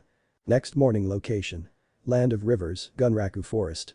Temari's eyes stared in shock as she stares Naruto and his clones, who are practicing the Rasengan. She can still remember when he summoned over hundreds of clones to fight Gaara. She knew that was something she won't ever forget. Hell, she was one of the people who underestimated him. She, along with everyone, didn't believe he can beat Kiba or Neji, but the blonde proved them wrong. He was still an idiot, but at least wasn't an idiot that was all talking. The blonde can at least back it up. She can't help but wonder when they infiltrate Orochimaru's hideout, will Naruto be able to do what needs to be done? She could already tell he never got his hands bloody. He was also still quite naive and green behind the ears. Hell yeah, I did it. Cheered Naruto. Temari is awakened from her daze and sees the 10 clones disperse in a huge cloud of smoke. She blinks at her fellow blonde in confusion. Wait, what? It's only been the second day. Exclaimed Temari. She just couldn't believe it. She then narrowed her eyes at the short genin. Show me. Said Temari. Naruto grins widely at her. He then extends his hand out and the Rasengan forms. You actually did it. Exclaimed a shocked Temari. The brat learned it in a week, said Jiraiya appearing behind next to Temari out nowhere, causing Temari to jump back in. Surprised, she glares at the Toad Sannin for invading her personal space. Well, a deal is a deal. It's time to fix that shitty taijutsu of yours. Said Jiraiya, causing Naruto to glare at Jiraiya, but the white-haired gives him a deadpan look at which Naruto rubs the back of his head. Jiraiya then tosses Naruto a scroll, who stares at it in confusion. Pour chakra into it. Ordered Jiraiya. Naruto does as ordered and pump chakra into it. A cloud covers the scroll. As the cloud vanishes, various of scrolls appears along with a Kusurigama. That scroll contains ninjutsu, taijutsu, Kusurigama jutsu, and Kyaku jutsu of Hanzo the Salamander, said Jiraiya. Naruto stares at Jiraiya in confusion. Hanzo of the Salamander. Repeated Naruto. Jiraiya sighs at this. He really needed to make Naruto smart. Hopefully with Temari here he can get Naruto up to Minato's intelligence, or at least Kushina's level. He was a warlord in a Megakure. He was the one that gave me, Orochimaru, and Tsunade our Sannin title. We also couldn't kill him, and we were in our prime, said Jiraiya, shocking the two blonde duos. Temari narrows her eyes at Jiraiya. How exactly did you get that scroll? Getting into a Megakure is near impossible, said Temari. Jiraiya grins at the Sunagakure Kenwaichi in a cocky manner, but in a proud manner. It was all thanks to my spy network. If it wasn't for him, might have to wing it, but fortunately, that isn't the case. Said Jiraiya. Naruto and Temari stare at the man in shock and amazement. Jiraiya turns towards Naruto with a serious look. From here on, I won't be lenient with your training. I will be training you harder than before. We don't have time to simply sit around and take our precious time. I can assure you the Akatsuki and Orochimaru won't be it easy. Now I will tell you this only once. I am training the two of you to be ready and prepared for the Akatsuki. The truth is, even if Orochimaru did get Sasuke's body, he still wouldn't be a match for some of the more powerhouse members. And I don't want to hear any buts. Said Jiraiya in a hardened tone, stopping Naruto from interrupting him. Jiraiya sighs and runs his hand through his long white. I know how you feel, Naruto. I was exactly in your spot when Orochimaru left and betrayed the village. I wanted my best friend back, but the man who I trusted over the years is gone. The moment he slashed his headband, he marked himself as an enemy of Konoha. Said Jiraiya. He then looks at Naruto with a sober look as the blonde shinobi who has his head lowered and gains a sad expression. Naruto, let me ask you something. Can you really consider Sasuke your friend when he joined the man who killed Sarutobi sensei? Questioned Jiraiya. His blue eyes widened. He didn't have the answer in most cases. He would just exclaim, Sasuke isn't anything like Orochimaru, but Sasuke did to kill him. He had also tried using the Chidori on when Tsunade took him out of the coma he was in. He was also being an ungrateful bastard. When he woke up, he honestly didn't know what to actually believe. He really wished the old man was here. Temari then bonks him on the head, knocking Naruto of his daze. He turns towards Temari with a curious expression. She stares at him with a hardened stare. So, what, you're just going moop around, isn't your goal to be Hokage? Sasuke made his choice, now to choose yours. Do you want to be stronger to help your village, or do you want to be stuck in a slump like a sick dog? Naruto, you are being trained by one of the Sannin, that's the biggest honor, people would kill for that opportunity. Said Temari. Seeing the young boy acting like someone had just killed his puppy was quite annoying. Jiraiya nods his head. She's right, Naruto being trained by the Sannin is as much of an honor as being trained by the Hokage.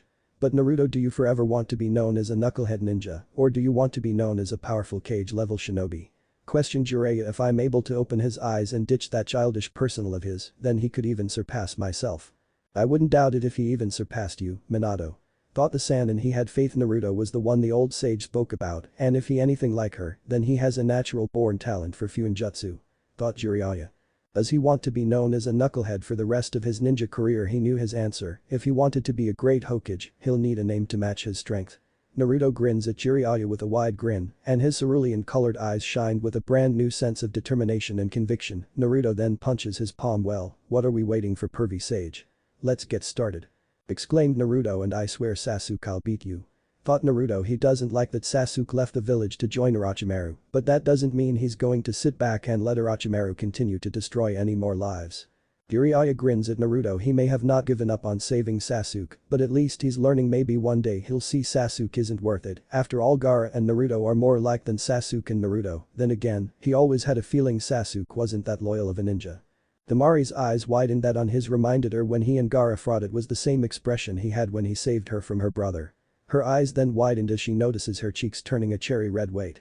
Am I blushing? Thought Temari in shock. She then mentally shook her head at the thought of Naruto making her blush. Jiraiya grins at Naruto. Good, time to take off the kid gloves. Your training starts now, and trusts me, you'll hate me by the end of the day. Said Jiraiya. Naruto grins at the white-haired man. Just try me, pervy sage. I ain't scared. Exclaimed Naruto, pointing his finger at Jiraiya. Jiraiya's eyebrow twitches at Naruto's nickname for him. Okay, if this brat wants to taken seriously, he'll need some manners. Thought Jiraiya. His eyes then turns towards Temari. Maybe with her here he'll get smarter. Thought Jiraiya. He then digs into his sleeves and takes out a blank scroll. The two blonde children watch as a cloud envelopes the scroll. As the cloud vanishes, they 4 black warm warmers, black beads necklace, a black rope which resembles the belt worn by the Sound 4. Ear catch, said Jiraiya, but as the new training gear touches Naruto, he is thrown to the floor. Jiraiya then laughs his ass off. Minato had the same reaction. Ahaha, each of their weight is about 50 pounds. Laughed the Sannin. Temari's eyes widened in surprise. She watches as Naruto puts on the training gear and struggles to stand up. Naruto gains a strained grin. Th, this is nothing. Said Naruto. Jiraiya stares in amusement as he watches Naruto's body tremble. I'm glad to hear that. Said Jiraiya as the Sannin makes the tiger hand sign. A dark blue ceiling formula appears all around the new training gear. Naruto then plummets to ground. The small child lets out a loud groan as struggles to get to his feet. Did I forget to mention, once the seals on the training gear adds another 40 pounds of weight. Said Jiraiya with a smirk. Both Temari's and Naruto's eyes went wide with shock and horror. What? Are insane? Are you nuts, pervy sage? Exclaimed two blonde teens. Jiraiya simply shrugged his shoulders. If that's you feel, Naruto can always give up. Said the Sannin with a cheeky grin. As if magic, Naruto found the energy to raise his feet and begins to run for warm-ups. Do a 20 miles jog around the village. Yelled Jiraiya. The Sannin ignored the angry shout of the Jinchuriki. Temari stares at Jiraiya with a deadpan expression. You're a real slave driver, aren't you? Asked Temari. Jiraiya snickers at her. Guilty as charged. Said Jiraiya in a cheeky tone, but what I'm doing is no different from how I trained my own team and those other kids. Naruto must be strong not just for himself, but for the world as a whole. Naruto not only needs to know to master his Bijuu's chakra, but needs to be a capable ninja who doesn't rely on Kyuubi's chakra or theirs. But doubt about it, I have to train him harder with Itachi and Kisame out there. He needs to be able to handle those two. Thought Jiraiya. He knew from his spy network had told him Itachi and Kisame were assigned to capture Naruto, while Sasori and Deidara was assigned to capture Gaara. Jiraiya then turns towards Temari, who raised an eyebrow. What? Asked Temari. That moving? Exclaimed Jiraiya, who makes a moving along hand motion. Temari stares at him with a look of shock. What? I am training both of you. If the brat runs, so do you. Exclaimed Jiraiya. Unlike Naruto, who openly complained, Temari just sighs. Jiraiya then hands her similar training gear. He watches as the two blondes run. He wasn't surprised that Temari had little trouble putting the gear on, mostly due to her years training with her large fan. After many hours of various of what Jiraiya would call light training, the two blondes collapsed to the ground. The white-haired man laughs at the two who had glared at him. Now that the warms-ups are over, the real training could begin. He ignores the groans of protest. Rest is over, said Jiraiya. He then creates a single clone and turns towards Temari. My clone will help with your taijutsu. Well, I'll help the brat, said Jiraiya. He and Naruto walked towards it, clearly with Naruto struggling to each step. It felt like his very bones were going to give up on him. He couldn't help but wonder, is this how the old man trained pervy sage, Tsunade Bachin, and Orochimaru?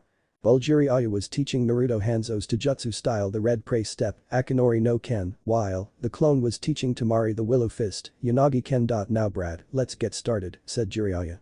Naruto grins at his sensei. Right, let's get started, exclaimed a grinning Naruto. Great to hear, now relax your body, you are too stiff, said Jiraiya, hitting his apprentice on the head, causing the blonde to hit the ground. Naruto groans in annoyance. The blonde struggles to rise to his feet, gritting teeth in frustration, but he knew Sasuke must be doing something to this. His body burns every muscle, begging him to stop. But Naruto won't stop. He needed to be strong. He needed to bring back Sasuke. Seeing Naruto back on his feet brought a smile on his aged face. Not going to give up, asked Jiraiya. Naruto grins at Jiraiya for a short second. He saw the image of Minato and Yukiko. Jiraiya quickly shook the head of the thought. It was no time to think about such things. He's short on time thanks to Orochimaru and the Akatsuki. Fortunately, he's dealing with an Uzumaki and a member of the Kazekage clan. Since we only have 3 years, we're going to have to speed up the process, states Jiraiya. He then creates 5 clones. Alright, Brad, I want you to make 20 clones, ordered Jiraiya. He quickly makes 3 clones. Before Naruto can question him on his training, he feels a drop of blood across his cheek. What the hell, Iro Sennin? Exclaimed Naruto, who responded very dramatically and waving his hands the air in a very hyper manner while stomping his foot on the ground in a childlike manner. The Todage then threw another shuriken, cutting Naruto's, causing boy to lose his balance. Damn it, Kakashi. You've really fucked up, thought Jiraiya. The sage sighs at this. If you can't avoid my weapons, then how you gonna be able to dodge from Sasuke and Itachi? What we need to do first, increase your reflexes and strength, then we can start training you how to use the taijutsu, said Jiraiya. He and his clones continue to throw kunai and shuriken at Naruto and his own clones. But being knucklehead that he is, Naruto had to replace his clones every 3 minutes or so. But as he was dodging the sharp weapons, he couldn't help but think about the wave mission. He knew when he fought him, he was unmatched. Hell, even when Sasuke's Sharingan had awoken, it was still an unmatched fight until he used Kyuubi's chakra. Just like at the Valley of the End, he lost control, but unlike with Aku, he lost and nearly lost his life. Wait! Roared Naruto. Jiraiya accidentally throws a kunai at Naruto's shoulder. Naruto stares the kunai, then turns towards Jiraiya, staring at him. After 3 minutes of silence, he with anger, you bastard. You stabbed me, you ass, exclaimed Naruto, glaring his sensei. Temari groans in pain as the clone sent her on her ass. Her eyebrow twitches as the clone stares at her with a smug look. She then sighs as she hears the yelling of her new teammate and sensei. What the hell is wrong with those two? Wondered Temari. It's not my fault, brat. Would you scream? Yelled Jiraiya in annoyance. Naruto removes the kunai from his shoulder and grunts as he removes the blade. He then tosses the bloody kunai that drops it to the floor. He then turns towards Jiraiya with a confused expression. I just remember something, exclaimed Naruto. He then pointed at Jiraiya, causing the man to raise an eyebrow at his apprentice. You said Temari joining us was a political mission, yelled Naruto. Took the brat long enough to realize it, thought Jiraiya. He then gains a serious look. This was made by Tsunade and the Council of Sunagakure. This mission was made to show both villages still had strong ties with each other. Orochimaru had really screwed Konoha and Suna over with this war. Both were hit hard because of the war. Both villages are on the edge, but with your friendship with Gaara does make things easier, but only by a little bit, said Jiraiya. Naruto's eyes widen. Wait, then that means both villages are still at odds, exclaimed Naruto. He remembers when Gaara had seen him in the hospital. All nurses and doctors had glared at him and his siblings. The look they sent them was the same when the older generation would glare at him. It was the same look they would give me, thought Naruto. We need to build our trust with each other. That is the reason why Temari is here. This is also considered a B-rank mission. I not only have to train her, but we can't allow anything to happen to her. She is from the Kazekage clan, said Jiraiya.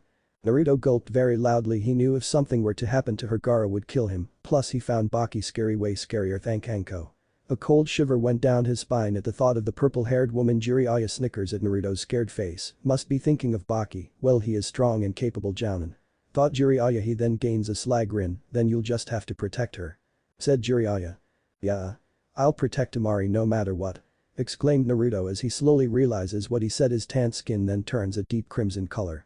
I didn't mean it like that, said an embarrassed Naruto. "Sure you didn't," said Jiraiya winking at Naruto, who turns head to the side in embarrassment, but he didn't mean it like that. He didn't like Temari, that he likes his pinnet teammate, not the Sand Kunoichi, but he does have a little crush on Koyuki, but his heart belonged to Sakura and maybe when he comes back he'll take her on a date. "Alright, lover boy, let's get back to training."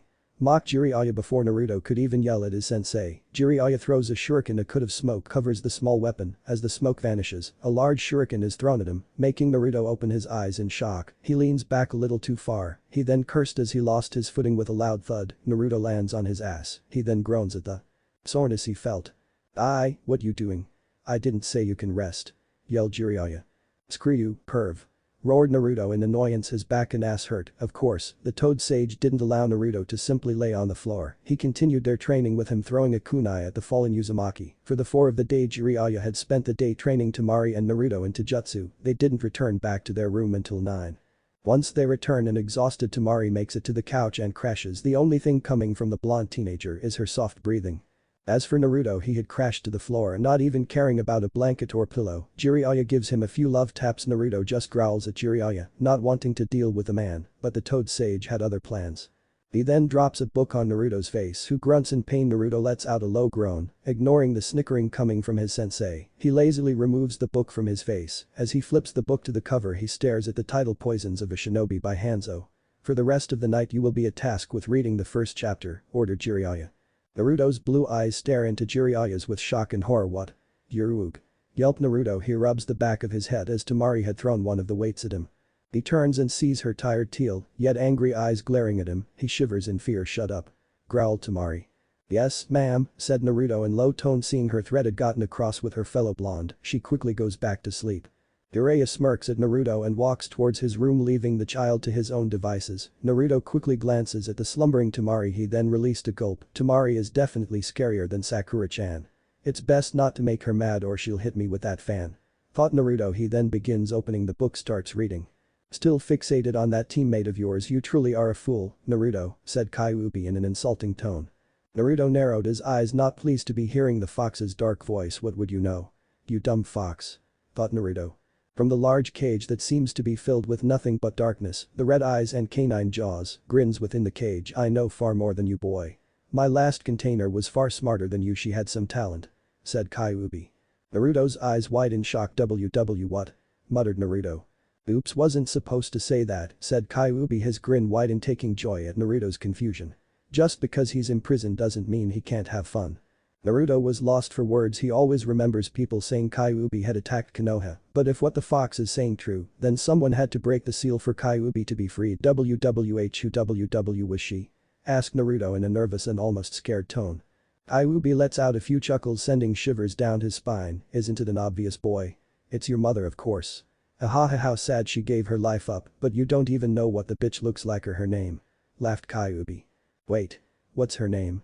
asked Naruto, but Kyuubi never responds. After more attempts which had no results, Naruto looks down his hands in sadness, not even caring as his eyes cry in pain, frustration, and anger. He was sure Jiraiya knew who his mom was, but he was uncertain if the pervert would tell him.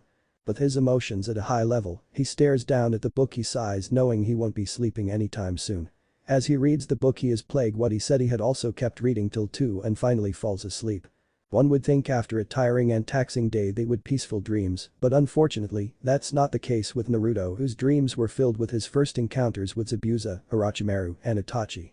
2 hours later, both Naruto and Temari are awakened by Jiraiya's loud voice. Temari groans in her sleep, muttering curses, and swears at the Kabuki-themed shinobi. Naruto simply lets out a loud groan. Jiraiya whistles at Naruto, noticing he had read 2 chapters. This caused the Sannin to grin. "No time for rest. Time to start today with morning training," yelled Jiraiya as he dragged the 2 half-asleep teens outside. He grins at their tired expression. It had reminded him of himself when he was a genin, back when he and Orochimaru were best friends. He then shakes himself from thinking about the past. It was no time thinking about that after all. He spent too much time thinking the what-ifs. If he truly wanted to honor those who have passed, then he must train the new generation and make sure they don't make the same mistakes. He then turns towards Temari. "I hope you're ready for today's training. I'm sure you love it," exclaimed Jiraiya. Or hate you, muttered Temari Jiraiya, then throws a scroll at Temari who catches it. She then gives him a questionable stare. He just smirks at her. She pours chakra into. She is left surprised as the scroll contains two small black iron fans. Each fan has an image of a golden moon. She then slowly looks up Jiraiya, who has a confident yet cocky grin. A special gift from your council. If you look closer there's something written, said Jiraiya. She struggles to raise the fans due to their height. As she takes a closer look she sees something written on the blades is just like the wind, it flows freely like the summer leaf. She smiles at it. Baki-sensei, said Temari in a soft tone. A smile appears on her face. Naruto's cheeks turn a light pink hue due to never hearing the female Suna Kunoichi speaking in a tone like that. Cute, thought Naruto as he stares at her smile. As you can see each ate about 95 pounds each, said Jiraiya. Naruto turns looks at Temari. He also notices her arms are trembling for today's training session. You'll be sparring against each other, said Jiraiya. Wait, does that mean I'll be using the Kusarigama? Asked Naruto. A strong force hits him in the back of the head, spending him face first with the ground. Naruto can already feel lump his head. You idiot, that thing is poisonous, screamed Temari glaring at him. I would never hurt you, Temari-chan, exclaimed Naruto.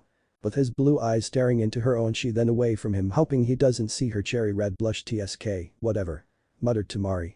Naruto then rubs the back of his head. He then turns towards Jiraiya with a confused expression. Then what am I supposed to, you my kunai? Exclaimed Naruto. Jiraiya simply shook his head negatively and throws him a scroll with the Sarutobi clan symbol. Naruto shot the Sannin with a confused look. It's a gift from Sarutobi-sensei, said Jiraiya, shocking the blonde duo. Naruto pours chakra into the scroll. A giant sword is summoned. The sheath of the sword is gray-black in color. The sheath itself is made from a tree. The handle is gray-black with having the pattern of an oak tree. The crossguard is the shape of a curved V which is gold and was 3 red ruby jewels embedded in it. The pommel is solid gold and takes the shape of a turtle shell. Attached to the pommel is a black iron chain and the blade is pitch black. The middle of the blade is coated in solid gold. It's called the sword of Gaojian. Sensei was going to give it to you after the Chunin exam, said Jiraiya, shocking Naruto and Temari. The blade itself was crafted with chakra metal and adamantine, while the handle and sheath are made from the Shodame's Mokuton, said Jiraiya.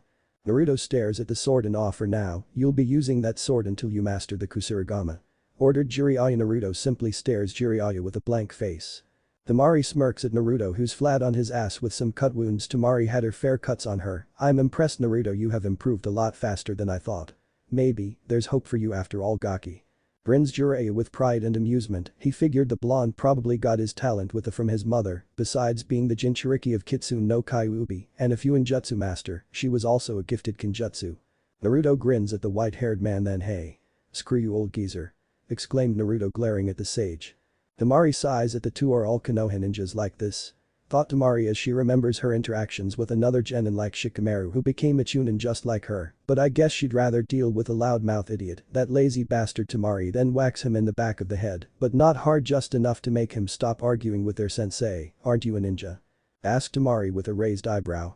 He stares at his fellow blonde with confusion. What the hell did she mean? Of course he's a ninja. His first real mission turned C rank to A rank. He survived against Orochimaru twice, met the infamous Itachi, and kiss him hell he fought and beat Neji and Gaara, two people who are far better than him, but here Temari is asking him that question. Of course I am, yells Naruto. How can this woman say that he's training to bring back Sasuke? Temari's teal eyes glare at him, then act like it. Stop acting, you're a kid, yells a frustrated Temari. She just couldn't believe it. Here she is with Naruto Uzumaki, the boy who beat her brother is being trained by Jiraiya and he's acting like a child. She then roughly grabs onto his headband and roughly shakes him. This headband symbolizes you. Naruto is a soldier of the village. You have a responsibility. You can say how you're going to bring back your traitorous friend all you want. I don't care. I care about the S-rank ninjas after my little brother. In the eyes of your village, you are no longer a child. How do you expect to be the Hokage when you're goofing off? Exclaims Temari, losing her patience with Naruto. She had thought after everything that happened he would learn from it, but no, he's acting like how he did during the beginning of the Chunin exams. Someone like Itachi Uchiha is hunting Gaara and you. They're hunting you. As if you were some animal to be mounted. And Naruto, Itachi is stronger than Orochimaru. Growls Temari. She just couldn't take it. She couldn't take how idiotic naive Naruto is. Damn it, how can this kid be so naive? What kind of things are they teaching in Konoha? Thought Temari. She couldn't help but wonder what their academy is doing, since they allow Sakura and Ino, two fangirls, be Kunoichi. Those two are such an embarrassment. The only Kunoichi from Konoha that actually cared about their ninja career was Hinata and Tenten. Naruto stares wide-eyed, never being told in such a manner. Sure, others have made it clear how much of an idiot he is. You think I can be the Hokage, muttered Naruto in a solemn tone. Well, of course, I do. I saw how you fought my brother, you changed him, you brought my brother back, mutters Temari, shocking Naruto. He had no clue he changed his red-haired friend, he also didn't know what Temari thought of him. Naruto could only count a few people who believe he can be Hokage, but here he has someone as strong as Temari, saying she believes him. He doesn't even think his own teammates believe him, but here someone who isn't from his village believes him and is scolding him. The young knucklehead ninja finds himself speechless, he bows his head in shame, catching Temari off guard. I'm sorry, apologize Naruto. Temari crosses her arms. This isn't the time for a pity party. We're being trained by one of the Sannin, and he's the one who trained the Yondaime. I won't allow these people to hunt Gaara as if he was some wild beast that needed to be locked away. Says Temari, gripping her fans tightly. So what are you going to do? Sit around goofing off while these people hunt others like you and my brother? Asked Temari in a serious tone. He shook his head. Negativity, no way. Says Naruto. Temari then softly sighs. Then take this seriously, if not for me then for my brother. You are his best friend after all, says Temari, shocking Naruto. He had no idea what Gaara had thought of him, but deep down, he knew she was right. Being a ninja wasn't he thought it would be, and the wave mission was his wake-up call to reality, and the fact he has someone like Itachi after him doesn't sit well for him. He then begins remembering looking at Sasuke's older brother, his eyes held no emotion, it spooked him, especially without how brutal he took Sasuke out. Then there was Kisame. He hates to admit, but he actually had a nightmare about the shark man. Naruto then bows his head down. I'm sorry, I'm just scared, said Naruto. She then sighs at this, not sure what to do in this type of situation. She awkwardly pats him on the shoulder, not really sure what to do. After all, her family wasn't known for group hugs, so she just pats him on the shoulder. After all, physical contact was still a foreign concept to the blondes. But as Blue and Teal meet, Naruto, not being one to ever think simple, blurted out the first thing that came to his Raymond brain. Beautiful eyes. Blurted Naruto. Jiraiya then laughs at the two who had an equal crimson blush. Naruto not sure what to do. Sure, he always called Sakura cute, he even thinks Koyuki is beautiful, but there's something about Temari. She's talented, she's very smart, and she's very mature for her age. There was also this exotic aura about her, maybe because she was from a whole other village and she was the strongest Kunoichi in the Chunin exam. So Naruto does what many others have done, avoided contact and stare at their feet while having a mental debate. Temari's cheeks turn red. Stop, Trina, change the subject. Thank you, says Temari, but she said the last part to herself. Jiraiya then laughs loudly, ruining the moment. After all, seeing their team drama was funny. Temari's blush and then replaced with annoyance. She swung at her sensei, mailing him in the face. They watch as he bounces off the ground, causing Naruto to have a sweat drop. And you. Act your age. Snarled Temari in annoyance. This pervert was her sensei, and somehow trained a cage. She wondered why all Konoha ninjas live so laid back. Jiraiya dusts himself off and grins. Okay, enough of your lover's spat. Joked Jiraiya. The man enjoyed watching the two blondes turn a deep red. He couldn't help but chuckle, just like Kushina Minato. Thought Jiraiya Naruto might be a hidden gem, but he was definitely his mother's son. His personality was so much like hers it was scary. We are not lovers. Yelled the two. Naruto was really just thinking of summoning Gamabutta just to flatten the smirk off of Jiraiya's old wrinkling face. They both calmed down, seeing the serious expression on his face. Naruto, she's right, this is the real world, but this isn't the time for this. In 2 weeks, we'll be going on our first air rank mission, said Jiraiya, shocking the two. Our mission is to infiltrate one of Orochimaru's labs. This warehouse has many records of various things from his time as a shinobi of the leaf to a root agent of Danzo. And to his time with the Akatsuki, says Jiraiya. Just as Naruto was about to ask about Sasuke, Jiraiya held his hand up, stopping him from speaking. No, intel says the one at this hideout is a Kekkei Genkai woman named Guren. She's one of his. Stop Joun and leave her to me. You two will head to the below level, where the documents are kept. You two will be facing Joun and Chunin, you understand? Asked Jiraiya. Temari nods her head. We'll be on our own, says Temari. Yes, this woman was once an ideal body, so he kept her because her usefulness. Says Jiraiya. Do you think she might know where Orochimaru is? Asked Naruto. It's a possibility. Tsunade, trust us to complete this mission. Are you two ready? Asked Jiraiya. They nod their heads. Good, we don't have much time, but with clones anything is possible. Says the man. For the next 2 weeks Jiraiya had increased their training. Naruto can now properly use the chain sickle, with the help of Temari. She had taught him a few wind jutsu. Jiraiya had also taught him a few toad, earth, and water ninjutsu. The three stood at the secret entrance of the warehouse. You two know, remember your part, right? Asked Jiraiya. Put this question was more directed at Naruto. Naruto nods his head. Yeah, I remember. We gotta find the documents when you deal with the crystal lady, says Naruto. Jiraiya nods his head with a smile. From here on you two are on your own, bed careful you two and watch each other's back, said Jiraiya. The two nods their head in agreement. Right, you count on me, I'll protect Temari, says Naruto, not even noticing Temari's rose-red cheeks. Yeah, what Naruto said, we won't fail you Jiraiya-sama, said Temari. The road sage grins at this, he then body flickers away, she then turns to Naruto. You ready? Asked Temari. Naruto's response was a cloud of smoke. Naruto now stood with his Kusarigama as she smirked at him, at which he flashes her with his fox-like grin. They then enter and of course with Naruto's luck it is never easy, standing in front of them are four men. Ah shit, groaned Naruto. The four men charged at them. Temari unleashes powerful wind blades with her two iron fans, each men are then flung back hitting the wall, you could even hear the sound of bones breaking as their bodies hit the wall. Naruto released an audible gulp. Man, I do not want to be on the retrieving side of those things, thought Naruto. Sure, Sakura scares him with her short temper, but Temari scares him even more, plus she didn't even need to use her fists, just her fans. Come on, Naruto, we have a mission to complete, says Temari. Naruto dumbly nods head and follows her down a flight of stairs from Jiraiya-sama, had said these at least 3 more levels we have to go before we reach our destination, said Temari. Right, and we'll run into more of Orochimaru's henchmen, but I can't help but to wonder if he's here, wondered Naruto. Who? Sasuke? Asked Temari with a raised brow. Her fellow blonde shook his head negatively. No, Kabuto, Orochimaru's right hand, said Naruto. Kabuto? You may and the guy who took part in the war? Asked Temari. She never fearsome to him. The only thing she knew about him was he was a spy for Orochimaru and took part in the war. Yeah, he's strong. I fought him when Eki-Senin and I had to bring back Bachan, and he totally kicked my ass. He's as good as a medic as Bachan, but as ruthless as that snake bastard.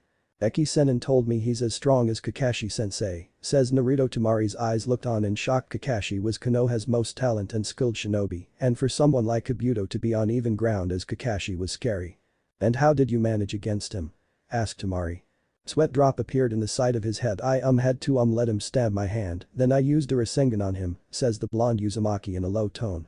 Temari stares at him with a blank look. Idiot, muttered Temari, but somehow this doesn't surprise her after all, she watched him fight and she knew he took unnecessary risk just to win a fight. Hopefully you won't have to do that again, says Temari.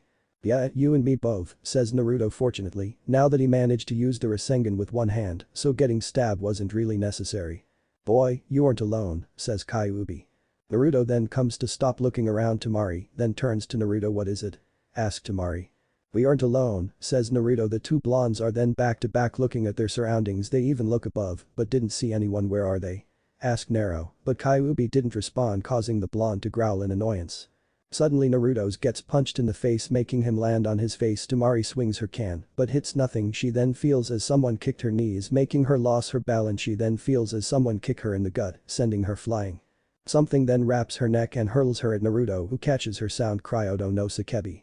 Exclaimed a man. A powerful sound blast knocked the two against the concrete door. The groan in pain really did. Konoha and Suna really sent two stupid brats. Mocked the man. He then deactivated his jutsu, showing himself to the two young ninjas. He looked like any regular Odo shinobi except the fingers on his left hand has sound devices similar to Zaku, and he wields a chain kunai. The man grins darkly at the two. The name's Rimga. The last thing you stupid brats will ever see. Soul bullets, Tamash plus no Dangan, yells Rimga. He extends his hand, firing sound bullets from his finger steps. Naruto quickly tackles Temari down, narrowly avoiding the sound bullets. The two look at the walls are 5 holes, both narrowed their eyes at the man, just like that guy back at the Chunin exam, but with his fingers, thought Naruto. He then unleashes a volley of kunai at Rimga, but the man skillfully blocked each one with his kunai. Naruto quickly goes through a few hand signs. He then claps his hands together. Wind release. Aerial wall jutsu, Futen. KKCHK no jutsu. Yelled the two blondes. Naruto released a powerful blast of wind from his lungs, while she released the same blast from her two fans. Leading Ragnarok technique, Ragunroku Shiketsu no Jutsu, says Rimga. A powerful sound beam. Both sound and wind collide, shaking the very foundation of the building. Even the walls themselves begun to crack under pressure. Naruto then throws a flash bomb, blinding him. Naruto then creates 2 clones, each of them throws a exploding tag. Temari unleashes a gust of wind, increasing the blast even more, burning the man.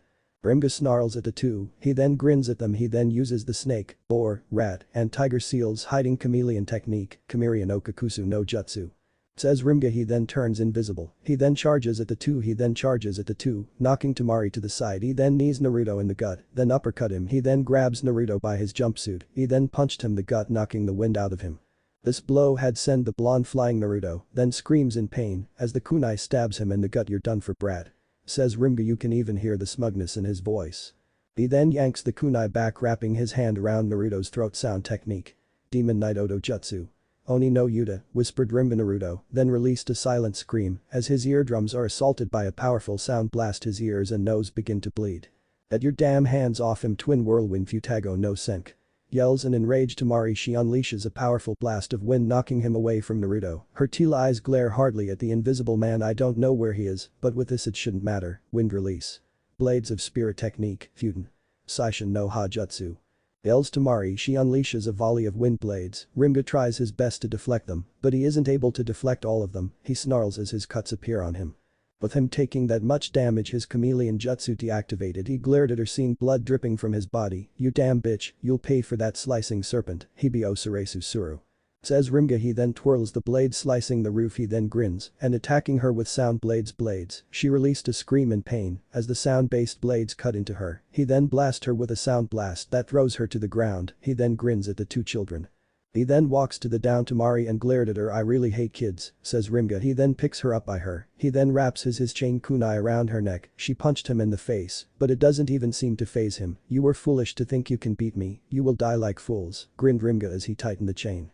Temari's eyes begun to water. Naruto looks up, seeing Rimga strange. "Temari, stop it, let her go," yells Naruto.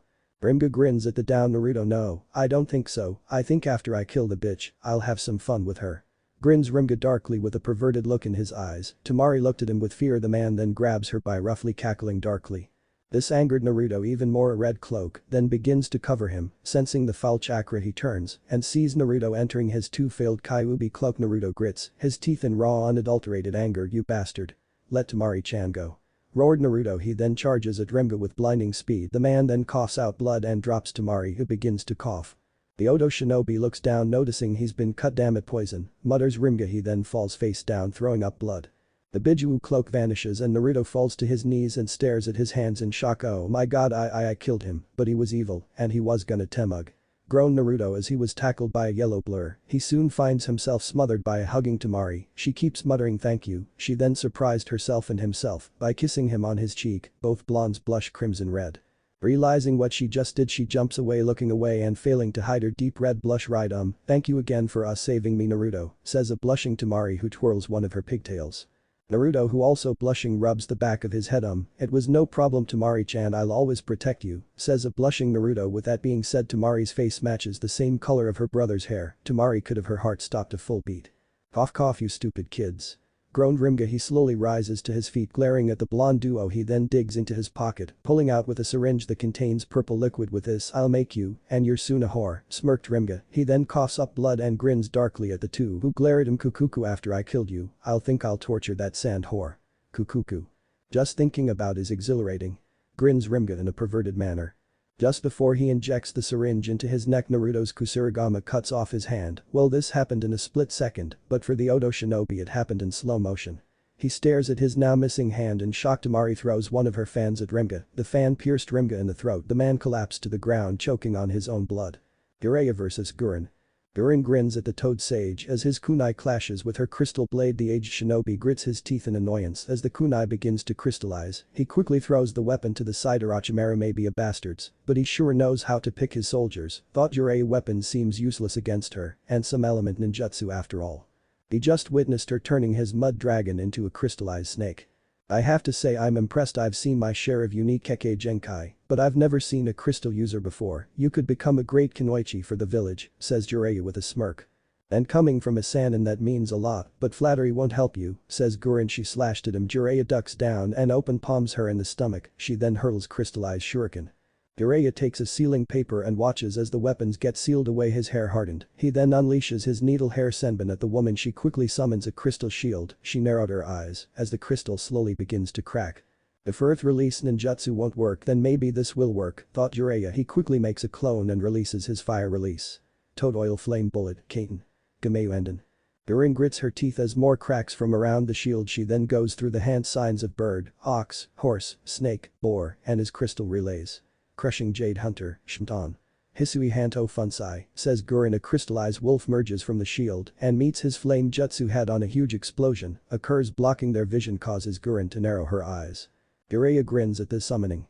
Toad mouth bind, Kuchius. Gamaguchi Shibari. It's over now, there's no escape. says Jiraiya. The stomach then begins to bind the woman, no matter how much she struggles, she then uses her crystal release, it soon begins crystallize the inside of the road, but Jiraiya charges at her with a Rasengan ramming it into her, but instead of blowing her back she then shatters in jade crystals. The clone, mutters Jiraiya. He watches as the crystal clone begins to laugh in a mocking manner. Sorry to disappoint you, Sanin, but I have no interest in getting captured, but don't worry, I'm sure we'll meet again someday, says the clone. She then shatters into pieces. Jiraiya glares at the shattered crystals. Jiraiya growls in frustration. Ugh, well that's not a good sign, and Haim-chan won't likes. Hopefully, the brats have better luck than I do, says Jiraiya as he rubs the back of his head with a sigh. Sometime later Jiraiya meets up with his students, finds himself surprised, not just because they found the document, but the shape his students are in. I take it you hit a few bumps too? Asked the aged man.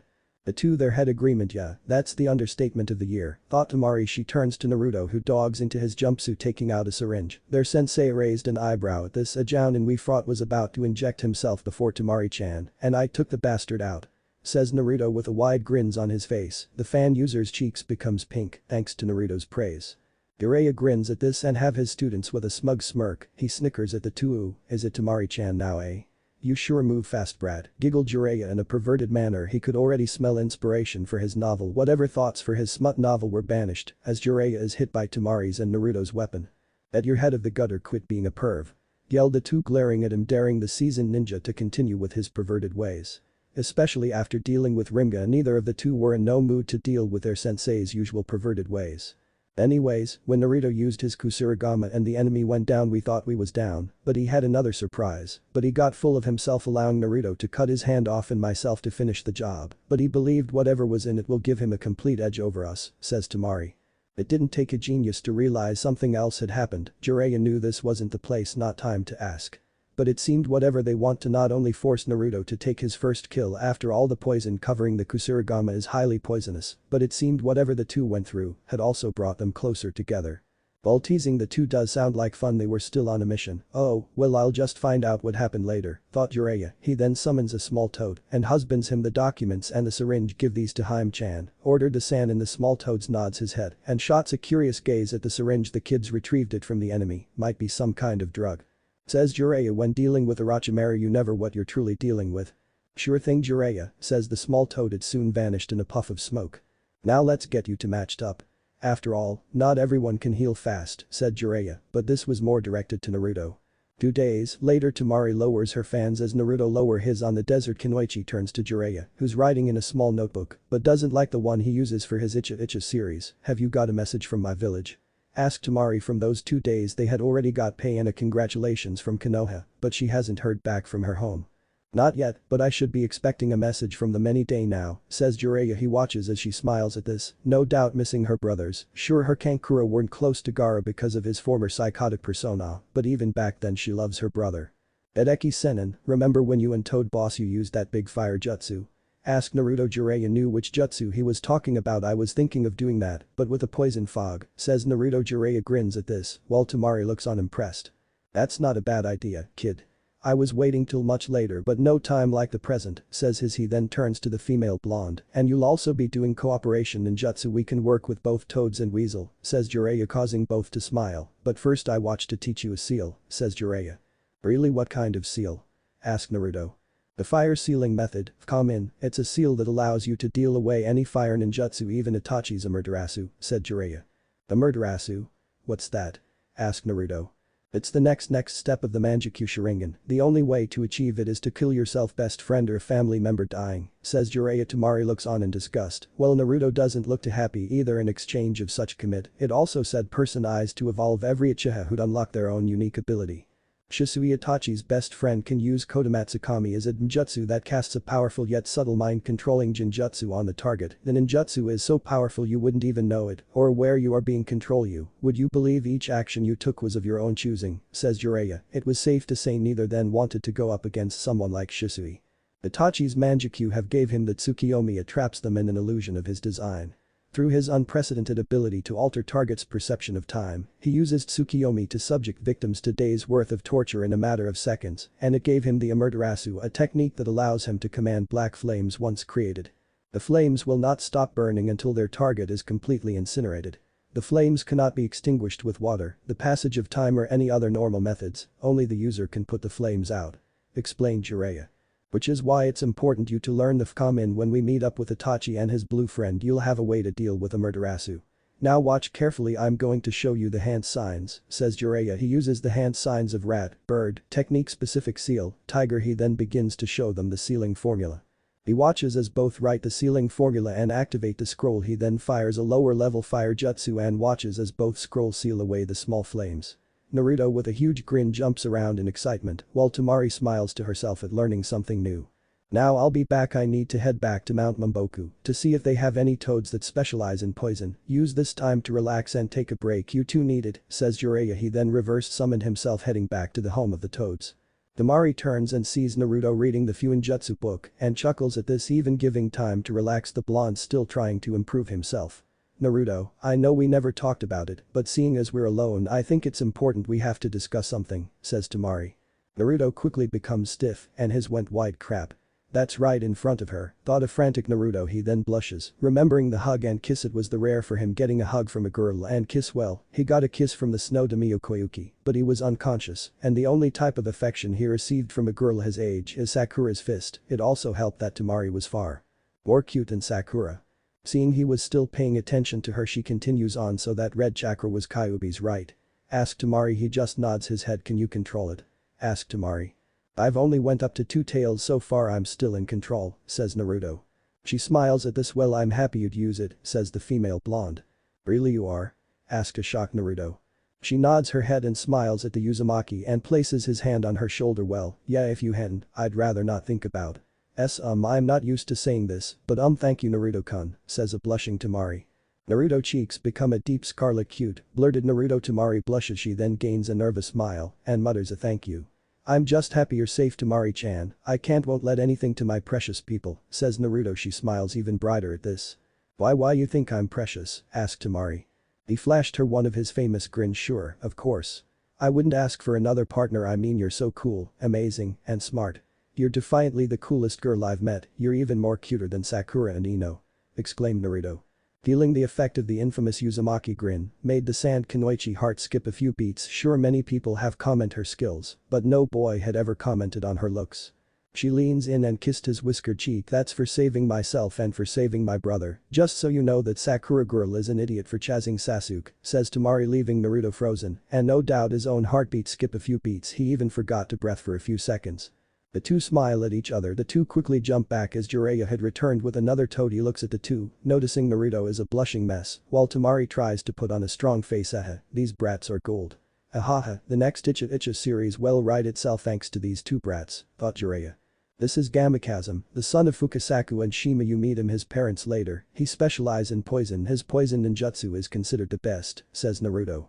Gamakazam, his size is comparable to that of a human's, though he is noted to being slightly bigger than the average male. His skin color is mahogany brown, an effect transcribed through the combination of his mother's purple skin color and his father's green skin color respectively. Unlike Fukasaku, however, he does not possess any noticeable facial hair. His eyes also bear striking resemblance to his father's, bright yellow in color, with a noticeable black rectangular shape swimming in the center, a trait that displays his mastery over the element of senjutsu.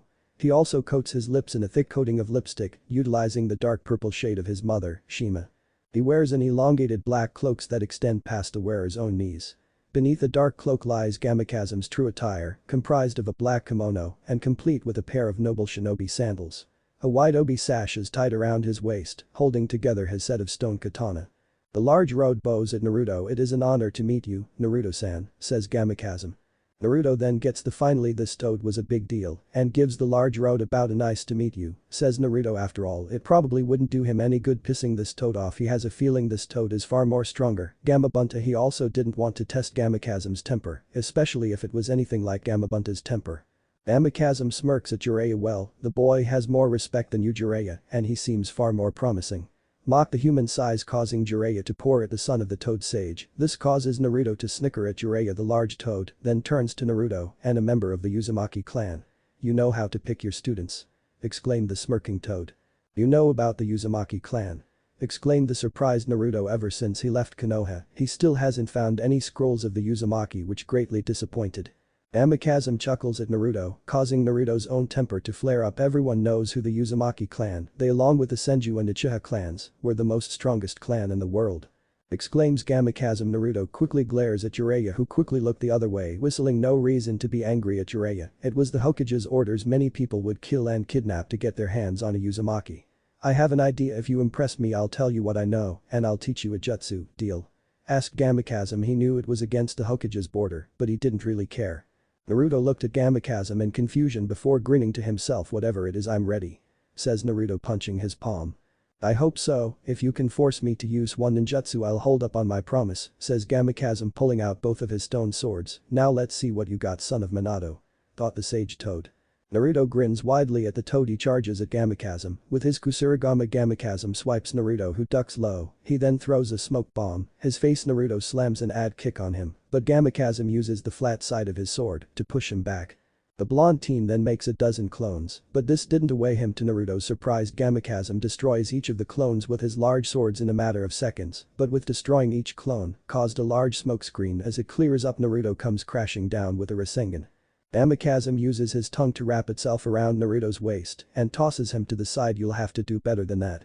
Exclaimed Gamakazam. He then appears in front of Naruto and elbows him in his head, sending him to the ground. Naruto quickly jumps back, nearly avoiding being crushed, but Gamakazam picks Naruto up by the foot with his tongue and roses him to the side. The Toda charges Naruto, hitting him in the gut with his foot, causing Naruto gasping for air. Naruto grits his teeth in pain and unleashes a volley of wind blades. Gamakazam used the blunt side to take the damage. The large road appears in front of him and slams the sword down. Naruto quickly substitutes himself with a piece of free bark. Gamakazam looks everywhere with a grin. Cheeky brat. Exclaimed Gamakazam. He punches his hand through the ground, removing Naruto from the ground. The blonde child then grins, confusing him. He then notices a paper bomb attached to him. He exploded. Gamakazam eyes widened as he feels 10 shadows above him. He looks up, seeing down clones, each with their own Rasengan. Gamakazam then throws his stone sword, destroying each clone. He then uses his tongue to literally punch Naruto, sending him falling to the ground, grinning at the groaning Naruto, who lost his breath. Yo, Naruto, you dead? Asked Gamakazam. Not dead, just need to get up, groaned Naruto. Gamakazam picks his sword up and stands into the group and sends rocks at him. Well, get up faster. Says Gamakazam. He then hits more rocks, sending them at him. Naruto then clasps his hands together. Wind release. Aerial wall technique, Fuden. KKCHK no jutsu. Exclaims Naruto. The wind blast destroy the rocks. Gamakazam then uses his sword to block the attack, pushes him back. Gamakazam jumps high in the air. He then wraps his tongue around Naruto, but the blonde Uzumaki swings his sickle and wraps the chain around his left arm and face. Gamakazam then uses his right hand to attack him, but a clone rises from the ground, wrapping a chain around his forearm. The Naruto in front of him then uses the chain to trap his arm, pulling him tightly. The two clones tug a few more times, bringing him to the ground. A few other Narutos rise from the ground, pinning his other limbs with a chain sickle. 5 Naruto then charge at him with a Rasengan. Other 3 others came at him with their Kusurigama and channels wind nature through the blade, while 2 other clones release a volley of wind slashes. Gamakazam puffs out his cheeks and channels water nature through himself. Water release. Gunshot, Suiton. Tepndama. Exclaimed Gamakazam, firing a giant water projectile that rivals the size of Gamabunta's own Tepndama. The real Naruto and his clones are then sent flying, sending the poor boy to the tree. I guess you brat. Gamabunta did say you have lazy luck, says Gamakazam. Jiraiya laughs loudly. You don't know the half of it. But never against the brat. Says Jiraiya. He's seen Naruto go through and beating the odds. He also looks Naruto with pride. Before coming on the training trip, he would just send as many clones as possible, and now he's actually has them coordinated. Naruto grins on pain as the very ground felt like it was ringing. He then looks and sees a smirking Gamakazam. Told you'll veto it. Naruto Uzumaki never give Dadabayo.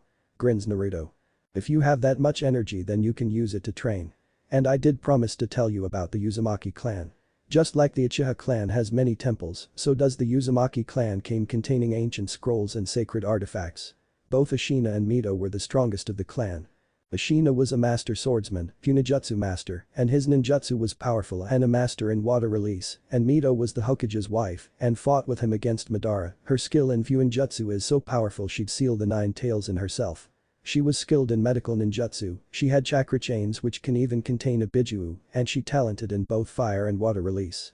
Says Gamakazam. Naruto smiles at this. With Jiraiya training him in Funinjutsu, he was already on his way becoming close to his fallen clan, but he another goal to retrieve any Uzumaki artifacts he finds. Now, that's out of the way, let's get to training. We'll be creating a water ninjutsu and some poison ninjutsu. I'll be teaching you water release. High pressured impact, Suiton. Matsu, this technique allows the user to create a spiral of water on both hands of the user and fires it with great speed, dealing a great amount of damage to the enemy, and poison mist, Dakujiri, this allows you to create a poisonous mist, but together it makes water release. Poison water bomb, Suiton Dakuden, said Gamakazam. Naruto is then literally bouncing on his feet. While Gamakazam was busy with training Naruto, Jiraiya and Kamatari, the two decided Temari should try learning at least one defensive ninjutsu. Jiraiya advises she learns a smaton, and the summoner agreed. After all, she was the daughter of Rasa, so the chances of her having his affinity over earth and water release was pretty high. Jiraiya decided to teach her earth release. Dust storm, Doten. Sajinarashi, which requires the use of the hand signs of monkey, ram, snake, hands clap together. This ability allow the user to slams their hands on the ground, generating a large amount of soil, which is launched and manipulated towards the opponent as a fast wave with crushing force. While Kamatari plans to teach her the violent whirlwind, Resink, the user produces a powerful stream of wind from their mouth. Temari pants heavily as she sends a small air of soil. She rolled the sweat from her forehead while she was getting tired of practicing the Doten ninjutsu. This is something to help her and Naruto. She then blushes, remembering the kiss she gave him. Maybe it was the best of the moment, but she did meant what she said about Sakura. Sure, Sasuke was cute, but he was traitor and had caused his classmates to be put in the hospital. Hell, they were lucky to be alive. Except for Shikamaru, all head has a broken finger, while the others were much different. She remembers Gaara telling her about Kimamaru and was surprised there was yet another person capable of challenging her brother, but it seems like ever since Rock Lee had been her brothers there has been others to hurt him like Sasuke Uchiha, Naruto Uzumaki, and the Bone User. While Naruto hasn't the silent cool type like Sasuke or was some genius like Shikamaru, but he was loyal and someone who has a strong drive, and she likes his eyes and whiskers. He definitely wasn't the smartest, but she's glad to have him by her side, and at least he isn't lazy or arrogant, but you can trust him to always be there when you need him. She can't say she could see Shikamaru or any of the other guys to go as far as Naruto have gone, plus Shikamaru seems lazy to put in the extra work, but the blonde Jinchuriki was cute in his own way. It did make her heart flutter when he said she was precious to him. She honestly felt like Sakura was a fool for liking Sasuke. Sure, he was cute, but that didn't make up for arrogance or his superior complex, which is something she couldn't stand, and he was traitor. She really hopes she'll wake up to realize Sasuke isn't the type to care for others. Hell, if he was from Sunagakure they'd kill. Her eyes glances over to Naruto watching him get propelled back. I really hope he realizes Sasuke isn't worth it, but if Gaara was in Sasuke's place, I would do anything to bring him back. The other differences of Gaara had became rogue was that he's my brother, thought Temari. She really hopes Gaara is taking care of himself. Thinking about her brothers had only driven more. I'm the daughter of Cage, so giving up isn't an option, thought Temari. She rises to her feet and goes through the various hand signs and performs the earth ninjutsu once again. The soil she was able to generate was far bigger than before, causing her to grin at herself. Jiraiya grins to himself. He had to admit she potential. Hell, he would say she has enough potential to be one of the strongest Kunoichi in her village. But training him and Temari had reminded his time training Yahiko, Nagato, and Konan. This also caused him to be sad. Ever since heard the rebels had died, Jiraiya always blamed himself for death of his students. He always wished he stayed longer or at least brought the children back to the village. This time I'll make sure both of them reach their goal. I won't them fail like I did with the AIM kids and Minato. Thought Jiraiya. Plus he was sure if anything happened to any of the kids, Tsunade and Gaara would not only kill him, but take turns. Plus he knew Minato and Kushina would kill him in the afterlife.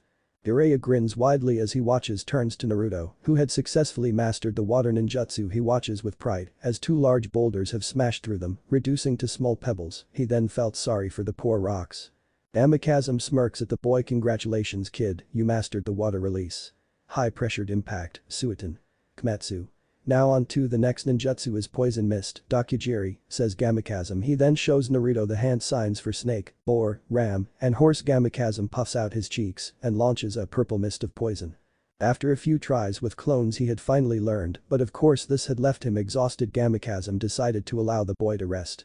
Naruto turns to look at Temari and is amazed that she too bad learned the earth ninjutsu. She too seemed to be resting, no doubt exhausted from learning an affinity she wasn't too familiar, plus not everyone is a stamina monster like him. Ever since the one-sided fight with Tenten he was amazed, plus a time he thought she was pretty. He still thinks she is now, and he did like her eyes. It kinda reminded him of the ocean. Is that your girlfriend? Asked Gamakazam, causing to jump with shock. Naruto's face becomes a deep shade of red. She isn't my girlfriend, exclaimed Naruto. Really could have fooled me. That's a pity, you two look good together, says Gamakazam. BB, but I don't like Temari-chan, I like Sakura-chan. Says Naruto, who's still red as a tomato. He then runs the cheek where Temari kiss. I don't like Temari-chan, she's just a friend, thought Naruto. Iubi scoffed at Naruto, rolling his eyes at his jailer. If she's only a friend, then why are you blushing? Teased Kyuubi. He then decides to take nap. The giant fox does have a valid point. Temari had treated 100 times better than his pink-haired teammate, and she never hit him unless he deserved it, plus he was scared what Gaara and Kankura might do. Naruto then begins telling Gamakazam about his crush on Sakura, and Gamakazam looks at Naruto like he's the planet's biggest idiot. I think you're an idiot. Exclaimed Gamakazam. He had say this Temari girl was far better than his teammate. Hey. Exclaimed Naruto. I also think you're a glutton for punishment. I say you should ask her out. You are a ninja after all. You have no idea what might be your last mission. The last thing you want is regret. Said Gamakazam. But we're from two different villages. Said Naruto. Not right now you aren't. Right now you are on a training trip with one of the strongest Sannin. Plus who cares if you are from two different villages? Exclaimed Gamakazam, causing Naruto to smile. He was right though, who cares if they were from two different villages, he just didn't want it to feel awkward if she said no, plus she was so cool and smart and he was just an idiot. His eyes then turned back to Temari, who turned to look at him. She simply smiles and waves at the blonde Uzumaki to grin back at her, who blushes he in return. Seeing her blush, maybe he did have a thing for the fan user, or maybe he was just an idiot. He honestly had no idea what was going on in his head. Maybe the fight the two of them had was still fresh in his mind, or maybe everything is just moving far too fast for him. Ever since the passing of Sandaime Hokage, it felt like his life has just been spinning out of control.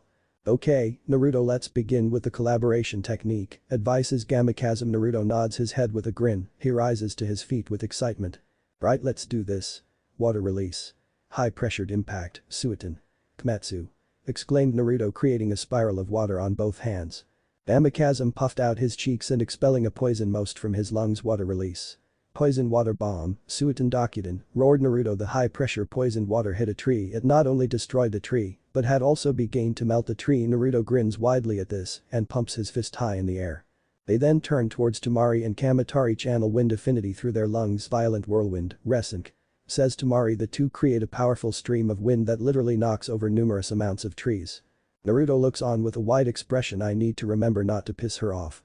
Thought Naruto. He honestly thought she might actually kill him if he did something increasingly stupid. Doctor help him if he even decided to do something perverted. There was no doubt in his mind that Temari scares him more than Sakura ever did. Hey Naruto, you want to learn some Fuinjutsu, right? Asked the sage toad. Naruto dumbly nods his head. This causes Gamakazam to smirk. Good, there's two other jutsu I want to teach you. Sealing technique. Devouring void, Genjutsu. Much-Nai Boido, and barrier of decapitation, Awawoku no Jomen. The Much-Nai Boido concentrates the user's chakra into a circular ring and forms the dragon hand seal at its center. You then raises the ring into the air above your head and releases the hand seal. A dark vortex is then created which acts as a void and sucks the targets into the center of the vortex. Everything that gets sucked into the vortex gets crushed by tremendous forces and shoots out from the other side. Said Gamakazam, shocking Naruto. This technique was also an A-rank technique. As for the barrier of decapitation, Awawoku no Jomen, it uses the hand seals of hare, horse, and boar. The technique is very simple, but efficient. You basically a barrier that is created around the head of the opponent that then cuts their head clean off. Says Gamakazam. The road decided to teach Naruto the Awawoku no Jomen. Since it was much easier to learn, Gamakazam created several earth statues to practice on Naruto, uses the necessary hand seals. It only really took 3 tries. Gamakazam wasn't quite surprised. It only took the boy 3 attempts. She to both parents being Fuinjutsu master, so it only made sense Fuinjutsu would come easier for him. Naruto grins widely as he used the jutsu. He then gains a sweat drop at the destroyed statues. He then uses the seals once again, and he watches a dark blue barrier appears around the statues. The statue's head is then cut clean off. Hell yeah. I'm on my way to becoming a seal master. I'm catching up to you, Sasuke. Dadabeo. Yells Naruto, causing Gamakazam to snicker at the hyper, not while the others just shook their head at the excited boy. Now the next one will be a little tricky. It is an A-rank jutsu after all. Make about 40 clones and split them into a group of 10. Ordered Gamakazam. Naruto nods his head, creating a large group of he then split them into various of groups. Each of them concentrate their chakra into a circular ring and uses the dragon hand seal at the center. Naruto and his clones raise the ring above their heads and releases the hand seal. Some of the clones were able to get the ring above their heads, while others weren't. These clones were quickly replaced. Naruto narrowed his eyes as he struggles to have the circle stay above him before it vanishes for each time. He fails, he quickly tries again from scratch. He then tries to focus more chakra in his hand. He grins as he's able to get it above his head without vanishing a dark vortex, then slowly appears. He grins, but with him losing concentration, it vanishes, causing the Kyuubi Jinchuriki be grown in frustration. Naruto is then forced to create the same amount of clones, since the ones before were destroyed. He then repeated the process again. Okay, so far so good. Mumbles Naruto. He watches with cautiously as a dark vortex begins to form while some others had vanished. Since they couldn't stabilize the vortex, others were able to get it to stay. Naruto grins vigorously as the vortex is fully formed. Naruto and his clones test the vortex they created by throwing rocks, sticks, and anything they can find. They watch as the items that they had thrown were crushed with an insane amount of force and it shot out of the other side. Each of the clones vanished. Naruto raised his fist high in the air with pride. His celebration is then put on hold as he collapsed on the ground. Gamakazam then turns to Jiraiya, who's walking over carrying an equaling exhausted Temari. "You got some promising kids, Jiraiya," said Gamakazam. Jiraiya grins at Gamakazam. "Yeah, don't I?" says Jiraiya. He then smiles warmly at the sleeping Jiraiya. "I think the Naruto might be able to do it." That's Jiraiya watching his godson sleep. "Learn Sage Mode. The very thing you weren't able to master?" asked Gamakazam. Unlike Minato, who was actually able to learn Sage Mode, Jiraiya wasn't. He needed the help from his parents to use it, but even then, Jiraiya didn't really use it, mostly because he hasn't fought anyone to force him to use it, and the man didn't like how it made him unappealing to women. "And maybe he can do what Minato and I couldn't," says Jiraiya. "Oh, you mean to achieve peace, right?" asked Gamakazam. He knew achieving peace was Jiraiya's dream, even before signing the Toad contract. Peace had always been his dream. Sure, threat to achieve peace had changed from the years, but the goal had always been the same: to live in a world that is no longer plagued by war and hatred, a world where people understand each other. While he didn't care for his perverted side, he still respected the man. Jiraiya nods his head. "Yeah, I believe he could do it. You know, every time I look at him I can't help but to see his father, Yahiko, and Nagato. He reminds me so much of them, it's almost scary," said Jiraiya with a small chuckle. There had been a few times where he almost called him Yahiko, but to be fair, he just looked like Yahiko. Gamakazam then gains a serious look on his face. "So, when you gonna tell him?" "You know, the longer you wait he's just going to be angry with you," says Gamakazam. "Yeah, I know, I'll tell him when he wakes up. I've waited too long, I failed to look after him, but I won't fail this time," says Jiraiya looking at the sleeping child. Naruto is then replaced with a sleeping Minato. He really is Minato's kid. Minato would also pass out from training all day. Thought Jiraiya. Even back when he taught his team, Minato was always a hard worker, always trying to improve himself. Gamakazam nods head at Jiraiya. "You know, I've always liked your first book, The Tale of the Utterly Gutsy Shinobi, better than that smut carp you write. Maybe you should start writing it again. The kid might start to respect more if you write something better. Call me if shit hits the fan, or if you need me to train Naruto. I can see why Gamabunta and Gamakichi like him so much," says Gamakazam. With a puff of smoke he returned back to Mount Mamboku. Jiraiya just shook his head with a smile. Well, he had thought about training Naruto in Sage Art. He wanted to wait a little, while right now felt too soon. Maybe after they return to Konoha he'll teach him. Right now he wants to teach Naruto the Hiraishin no Jutsu first before Sage Art. Well, he couldn't make heads or tails of the technique. He knew Naruto could master it. Jiraiya then picks up Naruto and drops him on his shoulder. The white-haired Sannin then grins mischievous. Naruto snuggles into his pillow. He can't remember the last time he had such a great sleep. Even his bed back home wasn't this comfortable. Even his pillow wasn't this comfortable. The same could be said for the sleeping bag he slept. Actually, even the pillow he had wasn't this warm. This then raised answers. 1. When the hell was a pillow warm? And 2. Last time he checked pillows sure as hell didn't move. Temari had also, and the same realization. Blue and Teal stare in shock. Both teens turn bright red. And then Naruto, "What the hell are you doing in my bed?" exclaimed the blushing fan user. "DD don't KN no," yells Naruto. The last thing he could remembered was successfully learning sealing technique. Devouring Void, Kinjutsu. Much Gnai Boido, and then everything became black. Their blush becomes brighter as they realize they are holding each other quite intimately. The two quickly jump away from each other. Naruto then hears an all too familiar sound of giggling and pencil the two and finds Jiraiya giggling away and writing in his book. "Damn you, Iro Sennin," yelled Naruto. He then throws various of scrolls and books at his sensei.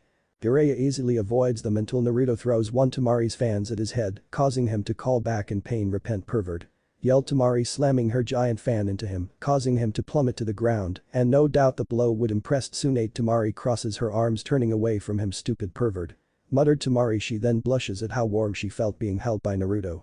She turns to look at him and notices he's also blushing. No doubt the boy then realized the pillow he was actually laying on was her chest. She then turns to glare at him, pointing her fan at him. The blush vanished, is then replaced with fear. You better not follow in his footsteps, said Temari. The tone promised pain.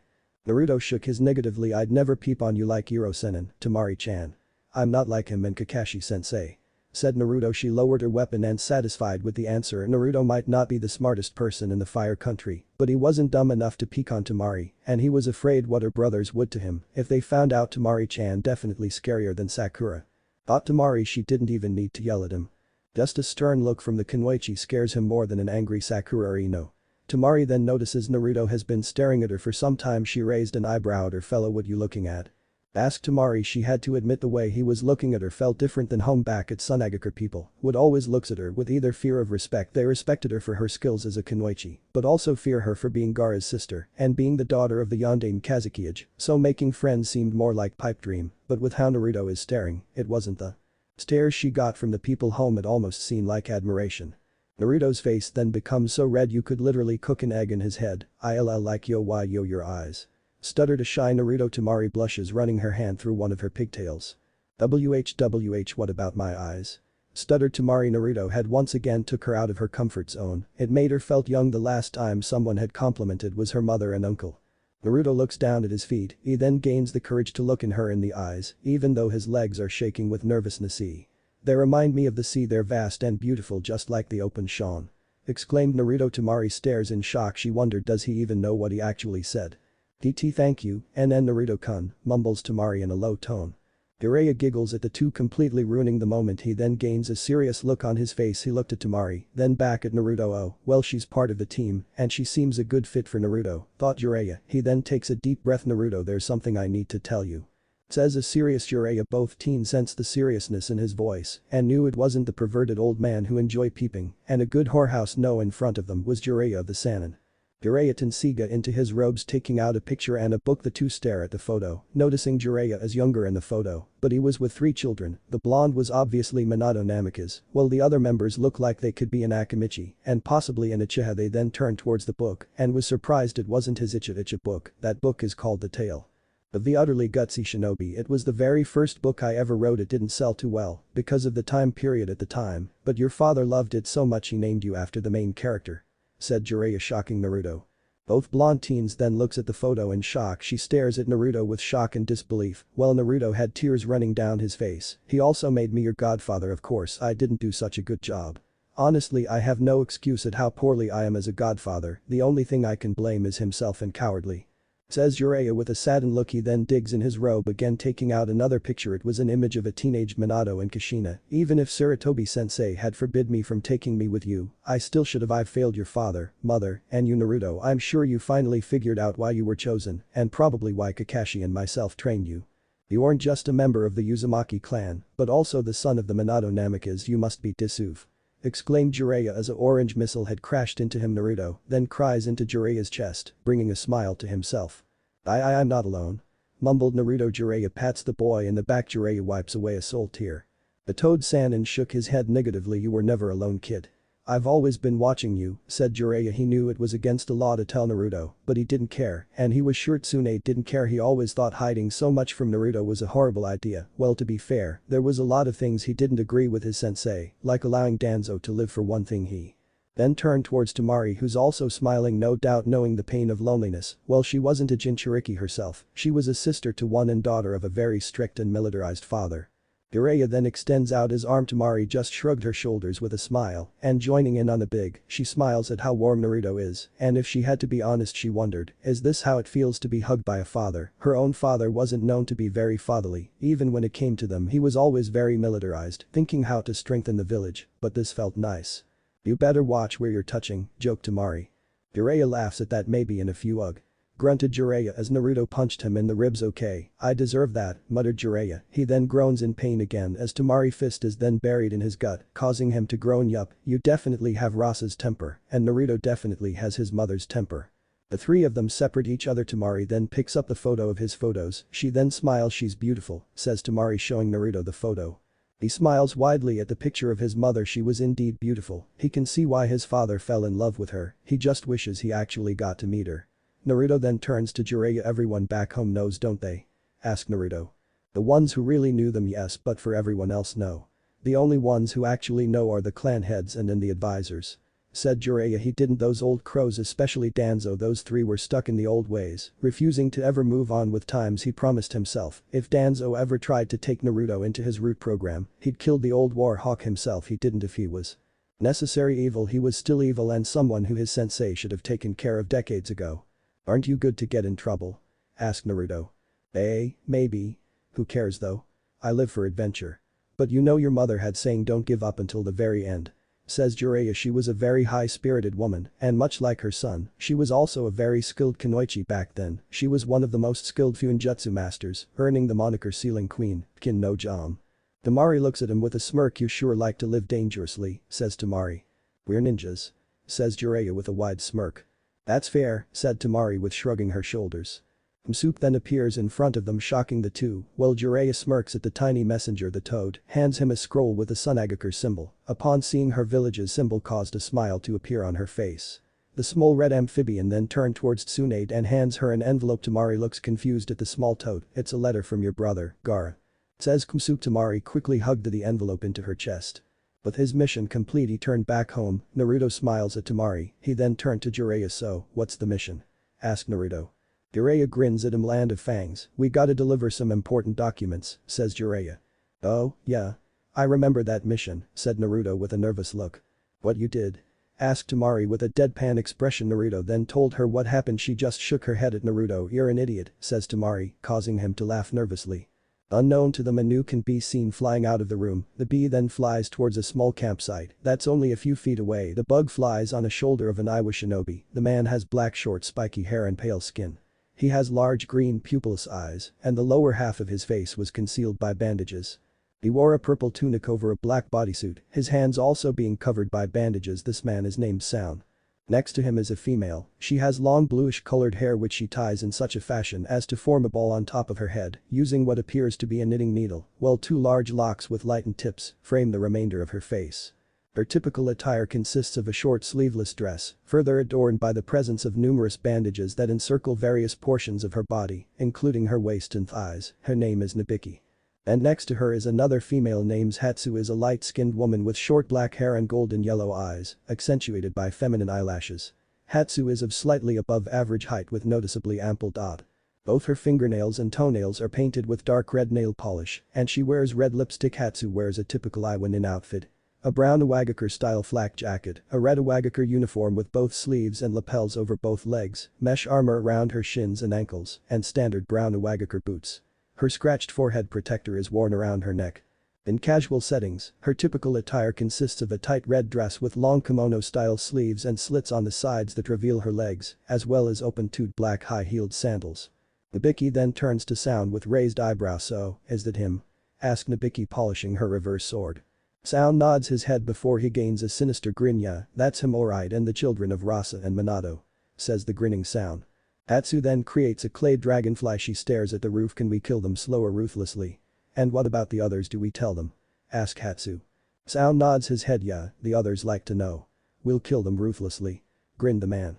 And Konoha was just as bright and warm outside like any other day. The only difference about today is that Tsunade isn't in her personal halakha paperwork, the greatest enemy of all Hokage, but Tsunade isn't just drinking the day away like she would usually do. Besides, Shizune would find out somehow. She wasn't sure, but the niece of Dan somehow knew she was drinking sake. Maybe it was due to the fact the Ravenet just knew how Tsunade is, or it could be the fact that Shizune had spent her whole life with Tsunade. She just knew how the blonde's mind worked. Tsunade watches as Ino tries to bring the fish back to life. She had to admit this was one of Jiraiya's good idea, not that the man didn't have any good ideas, was just that porn was usually on her teammate's mind. Ino had even told her about how Sakura was getting trained by Kurenai, which is good, since the young Pinkettos have great chakra control. Even Kakashi had stated she could be good in Genjutsu. Tsunade is then knocked out of her thoughts by the sound of a puff. She turns and sees a messenger toad, who gives her a scroll. Tsunade takes it and smiles at the small creature. After reading the paper had brought a smile on her face. She was happy to read the improvement of Naruto. While she wished she could have been there for Naruto after he took his first kill, she was still proud at the progress of the male Uzumaki. It even seemed like Temari was a good influence on him, which is good while she trusted Jiraiya to be able to train him. She didn't want the self-proclaimed super pervert to turn Naruto into a pervert. The village had enough perverts, plus the world doesn't need a second Jiraiya. She nearly shivered at the thought of Naruto peeping on females, writing his own perverted book, and proclaiming himself the world's biggest pervert. I swear if Naruto comes back as a pervert, I'm going to break every bone in that pervert's body and have Inoichi wipe his mind of anything Icha related and replace it with gay porn. Thought Tsunade with an annoyed look on her face. But Team Jiraiya. For some Jiraiya shivered and felt true horror. Both Naruto and Temari looked at their sensei with a raised eyebrow. What is it? Asked a curious Temari. She knew he was powerful, but he was also a perverted idiot. I don't know why, but I feel like I should protect my research at all cost. Exclaimed Jiraiya, causing both of the blondes to stare at the white-haired man with a deadpan expression. Are you sure it's not Bachan cursing you? Questioned Naruto. He knew with Jiraiya's hobbies he was on the receiving end of Tsunade's monster strength, more than human possible. Jiraiya simply laughs at Naruto, puffing out his chest with pride. Of course not. All the ladies can't resist me. Exclaimed Jiraiya with a wide stupid grin. Temari just rolled her eyes at Jiraiya. Are you sure it's not the money they want, because you are as desirable as the war toads you summon? Insulted Temari, enjoying his annoyed look and muttering about disrespectful children. Naruto snickers at the glom-san and he then grins at the female Kunoichi. Nice one, Temari-chan. Exclaimed Naruto, smiling brightly at the daughter of the Kazuki-age. A link-hue appears on her desert skin.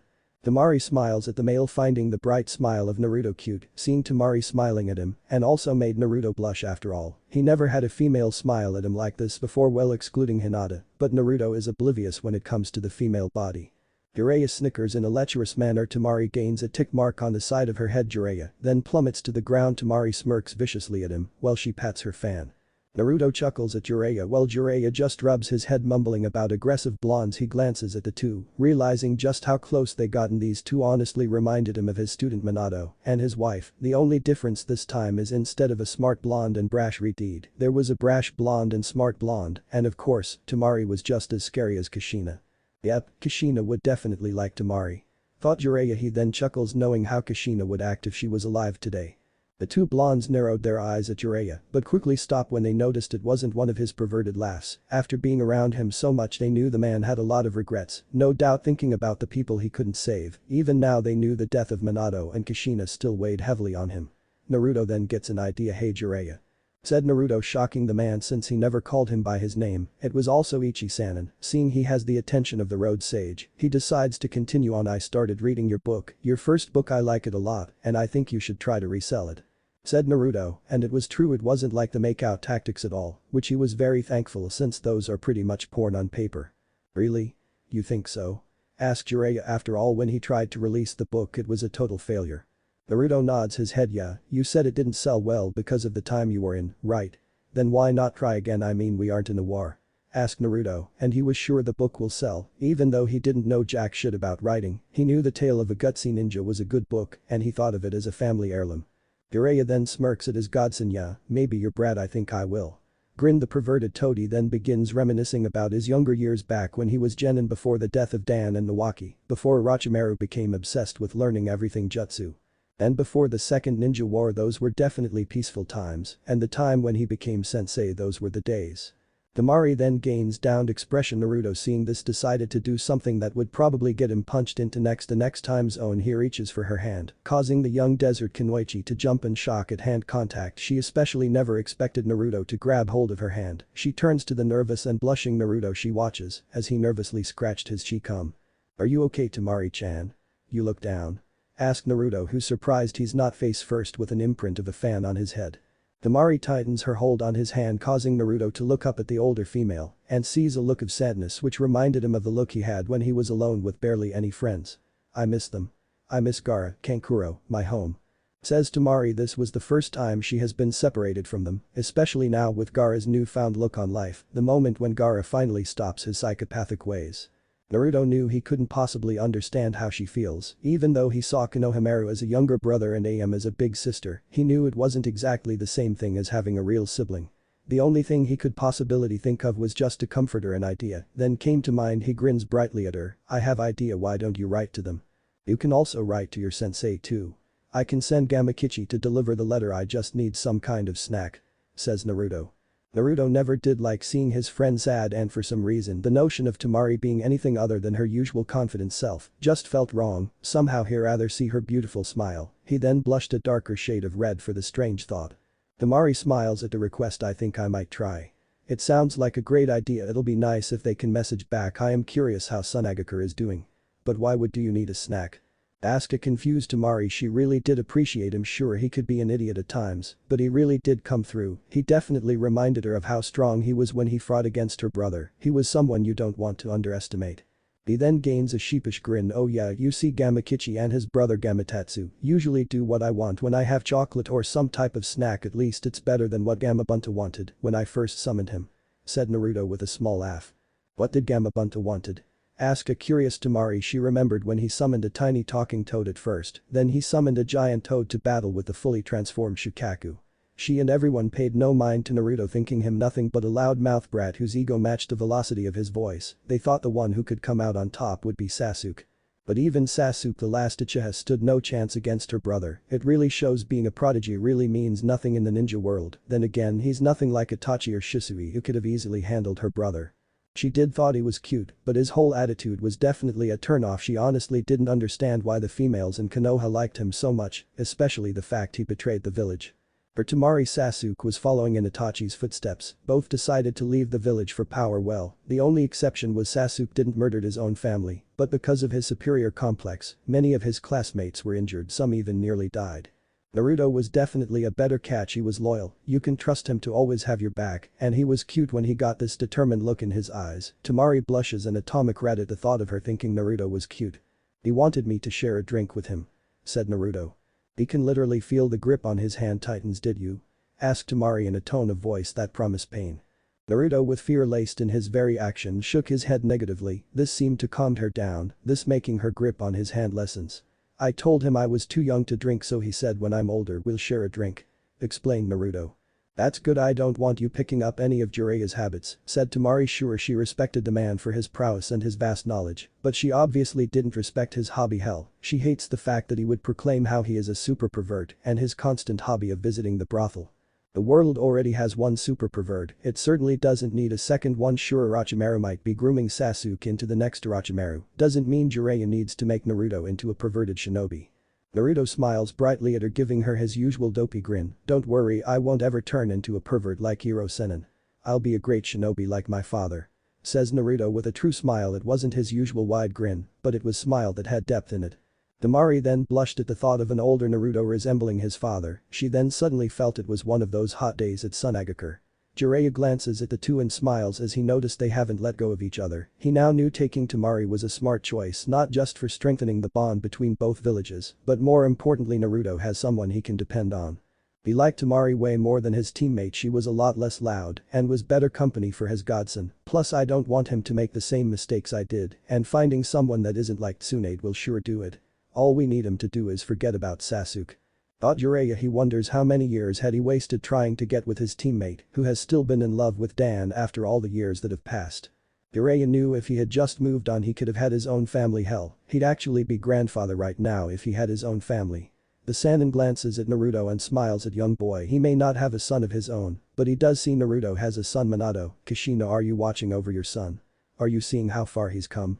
Wondered Jiraiya as he stares into space. He wondered in the afterlife, are they watching their son goes through the struggles of being a Jinchuriki? Jiraiya also can't wait to see how his godson matures during the next years. If he's anything like his father, then Naruto could be quite powerful by the time they need to return to Konoha. He hopes by that time, Naruto can be able to fight Orochimaru without the need for backup. After all, if Naruto was able to learn to completely master the Rasengan in only few weeks, then he knew Naruto could learn other techniques, and with the usage of clones that cuts the time in half. Jiraiya then lets out a chuckle. What the hell are you laughing at, Hiro Sennin? Roared Naruto, glaring dangers at his godfather. He doesn't know why, but he knew the pervert was laughing at his own amusement. The Toad Sage's grin widened even wider. Oh, it's nothing, it just I never thought the son of the Yondaime Hokage and the daughter of the Yondaime Kazekage would make such a good couple. Says Jiraiya while giggling like a schoolgirl. The two of them glares at Jiraiya. Naruto then clenches his fist while Temari grips her iron fan. Jiraiya then points down. They follow where he's pointing, and they notice they haven't stopped holding hands. The two jump away from each other, both sporting a nuclear blush. If one can look closer, they might see steam coming from their heads. Ahahaha, you kids make it too easy. Laughed Jiraiya holding his stomach. Naruto throws shuriken at his sensei who easily dodges. He then laughs at the embarrassed Naruto. Unfortunately he wasn't fast enough when an iron fan was thrown at his face. Jiraiya groans in pain clutching his face. He mumbles about disrespectful blonde and Minato was never disrespectful. Temari smirks at pain-filled Jiraiya. Maybe that'll teach you a lesson, pervert. Says Temari smiling at Jiraiya with smug grin on her face. Jiraiya the hope back in his feet doing his usual pose. I'm not a pervert. I'm a super pervert. Exclaimed Jiraiya with a goofy grin on his face. Both blondes stare at their teacher with a deadpan look. You forgot world's biggest idiot. Insulted Naruto shaking his head. He wasn't very impressed the first time Jiraiya did this. He wasn't. Now he then lets out a sigh. Come on, Temari-chan, we have to deliver this document. Says Naruto passing by his godfather. Temari nods in agreement. Right, Naruto-kun. Says the female. Jiraiya pouts to himself. Don't get a fat head just cause your precious Temari-chan got you a little smarter. Joked Jiraiya speeding past them. Both teens blush in embarrassment. The two chants after the perverted san and unknown to them, they were being watched by a small group of bees. Later. Inside a hotel, team Jiraiya can be seen doing their own thing. Jiraiya had just had his toad send a manuscript of Tale of a Gutsy Ninja to his editor. Temari was cleaning her weapons and Naruto was studying a sealing scroll. While they were enjoying their free time before they get another mission on the outside of town, Sound and his Iwagakure comrades sit around him. There were also 3 other Iwa men who belonged to the Iwagakure Explosion Corps. They even had the 2 other B users Kuramachi and Kauta. Their names are Kyo, Haichi, and Bone. Kyo is a man in his 30s with shaggy spiky black hair and brown-colored eyes. He wears the standard Iwagakure flak jacket and a red single-sleeved shirt underneath, leaving the entirety of his right arm exposed, except for the presence of his scratched forehead protector, wrapped around the upper portion of the arm. He also has the traditional lapel hanging from the right side of his pants and shinobi boots. Haichi is a heavy-set man in his late 30s with a full-grown beard with short brown hair. He has green-colored eyes. He wears his scratched forehead protector on his forehead. He wears a sleeveless mesh vest over it. He wears an Iwagakure jounin vest. He wears traditional lapel hanging from the right side of his pants and brown shinobi boot. Bone is a young man in his kid-20s with black spiky hair. He has brown eyes. He wears the standard Iwagakure flak jacket and a brown single-sleeved shirt underneath, leaving the entirety of his right arm exposed, except for the presence of his scratched forehead protector, wrapped around the upper portion of the arm. He also has the traditional lapel hanging from the right side of his pants and shinobi boots and black shinobi boots. Kyo turns toward Sound with his eyes narrowed. Are you sure this brat is the son of the Yellow Flash? Asked Kyo with suspension. Sure, it is odd that Jiraiya's new student is blonde and the daughter of Rasa. Sound nods his head. Yes, I heard him say so himself. Think about it, the kid looks like Minato. His last name is Uzumaki. Who else in Konoha had that name? Asked Sound. He watches as Kyo narrowed his eyes and grins darkly. This is our chance. We get to kill Jiraiya, the daughter of the Yondaime Kazekage and the son of the Yondaime Hokage. We'll never get this chance again. Grinned Sound. Yeah, I hear you. The son of the Yondaime people will pay millions for his head. Grinned Kyo darkly. Exactly. But first, why not let Minato's brat come to us? Grinned Sound. Kyo matches his grin. They knew even their Tsuchikage would pay them a high price. Back with Team Jiraiya. Jiraiya leaves the room giggling in his usual perverted manner. Both Naruto and Temari sighs at the old man. Ugh, damn that pervert. Hey, did you have your wallet laying out? Asked Naruto. She shook her head negatively and looks at him with confusion. Last time I left my wallet out he took money and spent it on whores. Exclaimed Naruto. The fact that Jiraiya left to screw some cheap whore doesn't really surprise her, but what does is he took Naruto's money. She knew with him riding his open, he should have plenty money to spend, especially with all the secret missions he'd done for both Sandaime and Godaime, but he has his money. States Temari. She was beginning to wonder if Konoha Specialities wasn't producing powerful ninjas, instead producing perverts. Yeah, I know right. But he's a cheap crusty man whore. Exclaimed Naruto. Temari then begins to giggle at the open insult. She then smirks at the door before smirking back at him. Hey, how about you forget that pervert and teach me a few ninjutsu? Asked Temari, who was starting to believe Konohagakure ninjas were too free-carrying, especially Jiraiya. She also remembered Naruto telling her about his other sensei Kakashi and Iruka. She noticed all the grown-ups in Naruto's lives were perverted to some degree. Naruto blinks at her with surprise before nodding his head with glee. Temari smirks at his childlike antics. Sure, I can teach you the wind release trap. Tantarapu. It's pretty simple, just throw a special tag down at your enemy's feet, which unleashes a tornado of wind, launching them up into the air. Explained Naruto. He then begins writing the kanji in the scroll. Temari then pours some of her wind chakra into the scroll. The two smile down at the scroll. Temari had to admit the sealing formula on the paper was quite complicated. She herself wasn't very skilled Fuinjutsu, she just knew the basics of it. Then again, Tsunagakure hardly had any Fuinjutsu masters. She smiles at the blonde male. Wow, Naruto-kun, this is amazing. I don't think I could ever come up with something like this, or even that teammate of yours Sasuke. Said Temari. He blushes at the compliment. He rarely ever got one, thanks to most thinking he's just some screw-up. Not many ever praise, especially not when comparing him to his traitorous friend Sasuke. Really? You mean it? I don't think what I did was all that special. Says Naruto in an embarrassed tone. He could only remember a few times someone had praised him. She nods her head. Yeah, of course I do, and unlike Sasuke you are loyal to your village. I know you will become the next Hokage. Says Temari, leaving him shocked. She then runs her hand across his whiskered face, causing him to release a purr. Naruto blushes in embarrassment and comfort while she struggling contains herself from not squealing at how cute the not of no knew he had a weak spot. The two then bring their faces closer to one another, and Temari, content with playing with his whiskers, Naruto not being able to pull away, just turned into putty in her very hands. Suddenly their eyes then begins to feel heavier, which was strange, neither were tired at all. Their eyes then begin to feel heavy, they soon struggle to stay awake, both of them soon collapse against one another. These then cross the room and taking the form of Nabiki, who grins down at the two children. B. Ferriman's technique, Hachi Ferriman no Jutsu, thought Nabiki with a smirk. She then stares at the two before keeping her focus on Temari. She carefully separated the two and slings the girl over her shoulders. She then grabs Temari's weapon and Shunshin dispersing in a cloud of bees. The blonde couldn't remember when he fell asleep. The last thing he remembers was staring into Temari's eyes. Maybe that was part of the dream, but he knew one thing: sleep never felt so good. Naruto's peaceful sleep is put to halt as he violently shaken from his slumbering. As his eyes slowly open, he sees the serious face of Jiraiya. The blonde looks around the room and doesn't see her anymore or her fans. A sleepy expression here, released a yawn. Is Temari-chan out training? Asked a sleepy Naruto, wiping the sleep away from his eyes. Jiraiya decides to just hand the note, confusing his godson. The sleep from his body is then kicked out as he read the letter. We have her. If you don't want her to be cut in pieces and shipped to Tsunagakure, meet us outside of town near the forest. Amizuru clan. Naruto is then overcome by an overwhelming rage flowing through him. The letter wasn't very long, but each word stuck with him. When he read the words "we have her," a cold chill ran through his very body. Not even the ice Haku used had made him feel so cold. He also felt another feeling, anger, and lost the same feeling he had when Orochimaru took Sasuke, but no, he felt even angrier, and the pain knowing Temari was taken, but this feeling felt different from when Sasuke left. Well, there is a huge difference. Sasuke left on his own accord, while Temari was taken against her will. There was also the last word. The mere concept of Temari being harmed in any way had hit Naruto, as if he had the wind knocked out of him, and the very idea of these bastards doing something horrible, such as cutting Temari in small pieces and shipping each piece back to her home village, back to her brothers. There was one thing that ran through his mind, and that was kill. He was going to find and kill these bastards. It was something large. Fox and himself both agreed. One, who are they?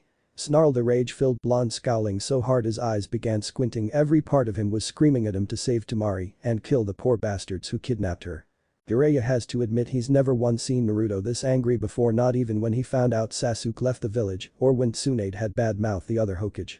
Amizuru clan was a clan of bee users from Iwagakure who were once very well known and revered. They are all descendants to Ishikawa, the first Tsuchikage. Some time after his passing, Ishikawa's clan fell into disgrace. Nearly all of them had left Iwagakure. They no doubt figured who you are, said Jiraiya. So, basically these bastards are like Shino, but with bees.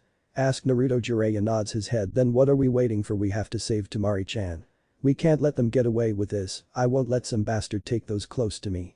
Exclaimed the blonde. His mind then wanders towards the people he lost. He can still remember the words that Haku spoken to him.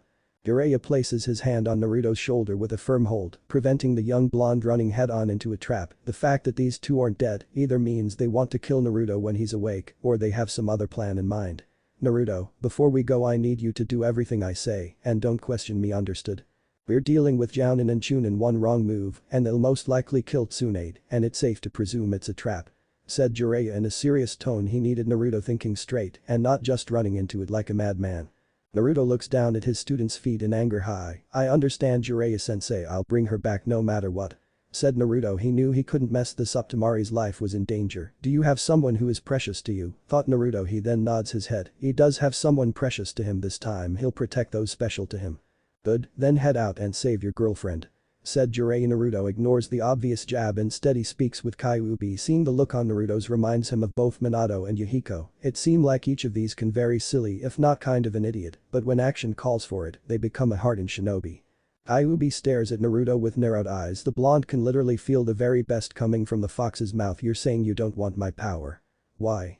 With my chakra you can easily crush these fools before they even realize they were dead. Growled Kyuubi. It seemed like traveling with Temari and Jiraiya hadn't made Naruto changed all that much. The blonde still refuses to use his chakra. Now he thought with that sand woman taken, it would have forced Naruto to be begging before him. It's true, with your chakra I could easily beat those bastards before they even know it. But I don't want to that. If I'm going to kill these Iwagakure it's going to be by my own hands. Exclaimed Naruto glaring daggers at Kyuubi. Kyuubi smirks at the blonde. I think you're finally growing up, brat. If you're going to be fighting people the least I can do is give you a fighting choice. Says Kyuubi. He then taps Naruto on the forehead. Kyuubi informs him of the knowledge the fox has, especially when said information revolves around Mito Uzumaki, his first Jinchuriki, the person who first sealed him away. Back with the Iwagakure ninjas. Sound grins to himself staring at the tied-up Temari, who's dreaming of her brothers and a certain blonde that is until she's awakened by a cold splash of water. Temari coughed out some water and quickly realizes a few things. One of the main, she's not in the hotel room with Naruto, and two, she's surrounded by various of the Iwagakure. Not only that, but both her arms and legs are bound. Wakey, wakey. Exclaimed Sound grinning down at the tied female. Temari glares at scratched headband. Sound grins at the tied Temari. Ah, no need to look like that. Grins Sound with a dark grin on his face. Hatsu grins darkly as she grabs Temari by the face harshly. Temari glares daggers at the woman with a scowl. If you continue with that look on your face it'll get stuck. Mocked Hatsu in a teasing manner. Temari in response spits at Hatsu. The black-haired woman in response simply slams her head into the ground. She then pulls out a kunai, but before she can even lay one scratch on Temari, Sound grips her hand, stopping her. Hatsu looks at Sound with an annoyed look. Hatsu clicks her tongue in irritation. She just leans against a tree and wipes the spot from her face, grumbling about stupid kids. Sound just chuckles at Hatsu. Now Hatsu, the last thing we need is you to damage the merchandise. Sorry about Hatsu, she hates kids. Says Sound in a tone that sounded far too friendly for her liking. What do you want? Hissed Temari with a scowl on her face, glaring death daggers at the man. Sound then gains a fake look of pain. Ah, there's no need for that tone. And I thought I told you. Your face will freeze like that. Jokes Sound with a dark look on his face. He then gains a twisted grin on his face. What I want is quite simple. Your boyfriend is what I want. Grins Sound with a look that would impress Kisame and Orochimaru. All the other Iwagakure ninjas each laugh and grin at the angered Temari. Sound had to admit the look on her face reminded him a lot of the serious and stern look Rasa would have. What do you bastards want with Naruto-kun? Growled Temari. She had never met an Iwagakure ninja before, but she already didn't like them. Nabiki grins at this with a mischievous look on her face. She then smirks at the other female on her team. Did you hear that, Hatsu? Naruto-kun, eh? Questioned Nabiki with a sly smirk on her face. The idea of two offsprings of a cage liking each other, especially when their fathers were Minato and Rasa, two of the most deadly and strongest shinobi of the previous generation. Hatsu grins to herself. It seems like the little desert rose has fallen for a maelstrom. Mocked Hatsu. Bone then taps on his forehead. Protector isn't obvious what we want. We may have left our village, but everyone knows of the yellow flash. I mean, come on, he's trained by Kakashi and Jiraiya. Hell, the damn brat looks like Minato, for fuck's sake. We'd have to be blind and stupid not to put two and two together. Gloats Bone. Temari then gives them a cocky grin. You guys must be quite foolish. There's no way you idiot. Groaned Temari in pain as Bone kicked her in the face. The young man then grabs her by the hair and punches her in the face, causing her lip to bleed. He then released her and stomps on her head with vicious grin. Not so tough, huh? Mocked Bone as he repeatedly kicked her head. He then forcefully drags Temari on her feet and pressed a kunai to her throat while he aggressively grabs onto her and licks her cheek with a twisted perverted look on his face. I know how we can hurt that yellow flash spawn. How about we have some fun with Blondie here? Giggled Bone. Temari bits her already gleefully, avoiding the look of many of the men who had QZ's own perverted grin on their face, while Nabiki and Hatsu didn't even look to concern Lulu. Damn it. These guys are insane. Naruto-kun, Jiraiya, where the hell are you guys? Thought Temari with concern and worried. Time skip. Hatsu, Kuramachi, and Kauta grin at each other as they see Jiraiya and Naruto heading their way, seeing the three Iwagakure ninjas, causing the two stop dead in their tracks. Jiraiya then pulls the blonde boy behind. He glares at each of these. Where's Temari?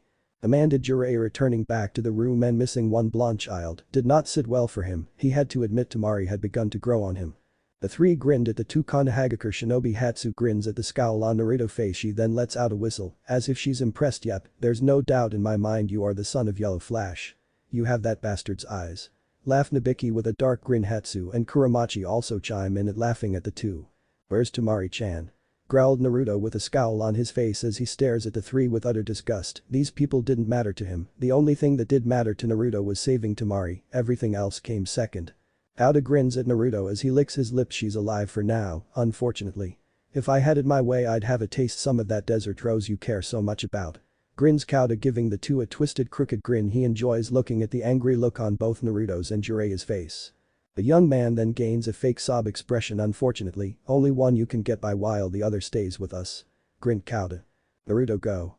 Ordered Jiraiya without a second thought. He passed by them. He knew Jiraiya can take these bastards. One, he was after a Sannin, they were just some cheap Aburam knockoff. Naruto is then forced to jump to the side as an explosion tag nearly hit him. He turns and glares at Haichi, who's grinning at him from a tree.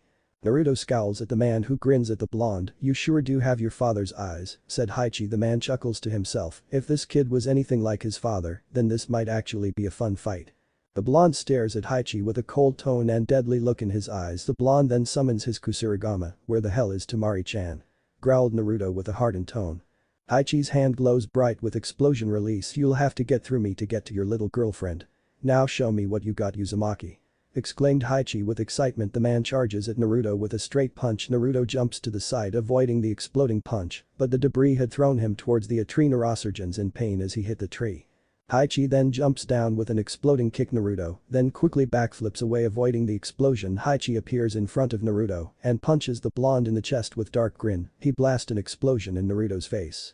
Naruto pants in pain as blood drops from his face. Haichi laughs at the bloody face. Naruto Haichi then uses the hand seals of snake, dog, boar, rat, ram, ox, and rabbit. He extends both hands out. Explosion release. Great explosion line, Bakuten. Artoku no Shiburane. Exclaimed Haichi with a wide grin. A orange beam of power heads Naruto's way, shocking the blonde. The blonde quickly replaced himself with a substitution jutsu. Naruto stares in shock at the blast. Naruto narrowed his eyes at the large crater where the explosion had landed. He knew if he hadn't used substitution, he'd be dead right now. The man then concentrated his explosion release into his hand and punches the ground, sending rubble everywhere. He then launched an explosion punch, which had sent the rocks at Naruto at a fast speed. Naruto grits his teeth. He then creates a large earth wall, taking the blunt of the attack. Unfortunately, the wall is then destroyed by Haichi. Naruto quickly fires an air bullet at him which hits dead on. Naruto creates several clones, and each charges at Haichi, who easily handles them with swift strikes. The clones that were destroyed created a smokescreen. Naruto then throws his Kusurigama, but Haichi uses his explosion to deflect the blast. Kukuku, you'll have to do better than that. Mocked Haichi. I did, said Naruto. Haichi then gasped in pain as he's struck in the back by a Rasengan. The man jumps to the side as an wind-infused Kusurigama slash. Haichi then released an explosion propelling him to Naruto, catching off guard with a knee to the face. He then punches Naruto into the temple, causing him to skid across the floor. The man jumps high in the air with explosive axe kick. Naruto sickly deflects it with a wind slash that had thrown the two back. The blonde quickly swings his Kusurigama, unleashing vertical wind slashes. Haichi combats this by unleashing massive explosions. Naruto grit his teeth as the explosions has scorched his skin. Naruto is then forced to jump back as the man fires small explosion balls, but as they hit the ground, Naruto's field of vision is blinded by a bright light. Naruto then gasps in pain as Haichi knocked the wind out of him with a single punch. Haichi then gives Naruto an explosion uppercut punch, launching him high in the air. Haichi then follows up with a bell drop, sending Naruto face first into the ground. The man then lets out a laugh. Ahaha. So, this is the legacy of the Yellow Flash. Ahahaha, what a fucking disappointment. Explosion release. Red Planet Technique, Bakuten. Akuwakusei no Jutsu. Roared Haichi, bringing down a giant orange orb. He was expecting to see Naruto to be reduced into nothing but ash, but instead his one of destruction makes contact with golden chains. Haichi stares in shock at the chains. He then narrowed his eyes at the chains surrounding the blonde. Haichi is then forced to jump back his chains from the ground. Damn it, those chains can stop my Akuwakusei. Thought Haichi. He then punched a tree sending splinters at Naruto, but the blonde creates a dome of wind blade which protect him. Haichi charges at Naruto. The blonde dodges a left punch, but was caught by a surprise jab to the throat and a side kick. Naruto gasped in pain as Haichi hits him an explosion palm strike. While he was sent flying, Naruto throws a wind-fused shuriken, which had nailed Haichi in the eyes. Naruto with gritted teeth jumps high in the air with a backflip, while upside down he then swings his chain sickle around his body. Wind release. "Eat it in Typhoon, Futen. Eat it in Tafk," said Naruto. He unleashes powerful gust of circular wind that slashes Haichi, who's fortunately literally below him. The man screams in pain as the poisonous wind slashes cut deep into his body. The man falls to his knees, gasping with air. Naruto, covered in blood, uses the ram and tiger hand seal. Each of his fingertips ignite with white flames. Uzumaki sealing technique. "Fear Sun God, Uzumaki Fuinjutsu. Hajish plus Tame Shin," exclaimed Naruto as his hand slammed against Haichi's chest. The man then screams in pain as his very being is burning. He tries to fight off the pain, but all it does is burn him even more until he is ash in the wind. Naruto then collapsed to his knees, mentally thanking the fox for showing him Mito Uzumaki's the Fear Sun God technique. Naruto then pants heavily. "Damn, that last one took a lot out of me. Explosion release, it's simple but effective," said Naruto, panting hard. He then slowly rises to his feet and begins to travel through the forest. He then consents Temari's chakra and begins to run towards the direction. He then narrowed his eyes as bees begins to make a trail. He then follows the bees. It took him only a few minutes until he sees Sound, Nabiki, and Hatsu surrounded a beaten Temari. Seeing Temari in such a state only fuels his anger. He also noticed Temari is being gagged. The blonde glares at 3. "What the hell did you bastards do to Temari-chan?" demanded Naruto. He definitely was not liking the smug look on Sound's face. Sound just playfully waved him off. "Oh, nothing, those are just love taps. Yak, no, she has quite the mouth as you can see," said Sound, wrapping his arm around Temari in a death grip, smirking at Naruto, who's just glaring at him with the most disgust. The concept of bringing Sasuke back to the village wasn't even on his mind, or the promise he made to Sakura for the young blonde Sakura, and the promise of a lifetime meant absolutely nothing to him. He just wanted to save Temari from these bastards. Nabiki grins at Naruto with a silent command. Thousands of bees fires off their poisonous stingers at Naruto. The blonde swings his sickle, deflecting each of the bees. He then released 4 vertical wind slash that kills the bees. A horse of bees charge at Naruto. The blonde quickly backflips away, throwing 4 exploding tags. He then unleashes a wind blade, which had destroyed the bees. Hatsu throws several of small clay creatures. Naruto summons his chakra chains, which had created a barrier protecting him. Hatsu throws a clay centipede. Naruto quickly fires a wind bullet. The clay creation explodes prematurely, so this one can mold his explosion release in clay. He's different from the other one I fought. Damn it, of course both of them are long-range fighters, thought Naruto. He quickly creates a clone, at which the clone throws the original at Nabiki. She avoids the flying kick. While still in the air, he throws his chain sickle at her. She leans to the side, avoiding the blade. She then grabs hold of the chain and pulls the chain back. She punched the blonde straight in the face. Hatsu then appears next to him and grits his teeth at the punch to the ribs. She grabs him by the head and knees him in the face. She swiftly pulls out a kunai and stand him the shoulder. The blonde yells in pain, even though every fiber of his being is screaming in pain. He gives her a vicious headbutt, breaking her nose in the process. Naruto then released a gale wind at her, tossing her back. Naruto then creates 5 clones, each one attacks Hatsu. The first 2 clones throws shuriken at the man's legs, causing him to scream in pain. Another clone performs a handstand and kicks Hatsu in the stomach with both feet, causing the man to gasp in pain as the wind was knocked out of him. The clone then kicks him in the chin by a wind-infused kick. Another clone hits the man with a wind strike, causing him to fly higher in the air. Naruto then begins to send wind-infused air palms to the man, causing him to blast hover in the air. The blonde pours chakra into his legs, launching himself higher in the air. The man gasps in pain. He grits his teeth as he pulls out multiple clay birds. Naruto pays no mind to this and spins on mid-air, slashing the clay creations with his sickle blade. He ignores the burning of his skin and slams the blade into Hatsu's shoulder. Flash barrage roared Naruto. Hatsu is slammed into the ground. Naruto then stumbles as he stands and grabs hold on his now bleeding side. Even though he's slowly healing doesn't mean taking that type of an explosion hadn't caused him pain. "One down," says Naruto. His eyes then bulges wide in pain as Nabiki kicks so hard on the ribs a crack can be heard. Temari can only watch in horror as Nabiki ruthlessly punches Naruto. She cursed herself being in this type of position.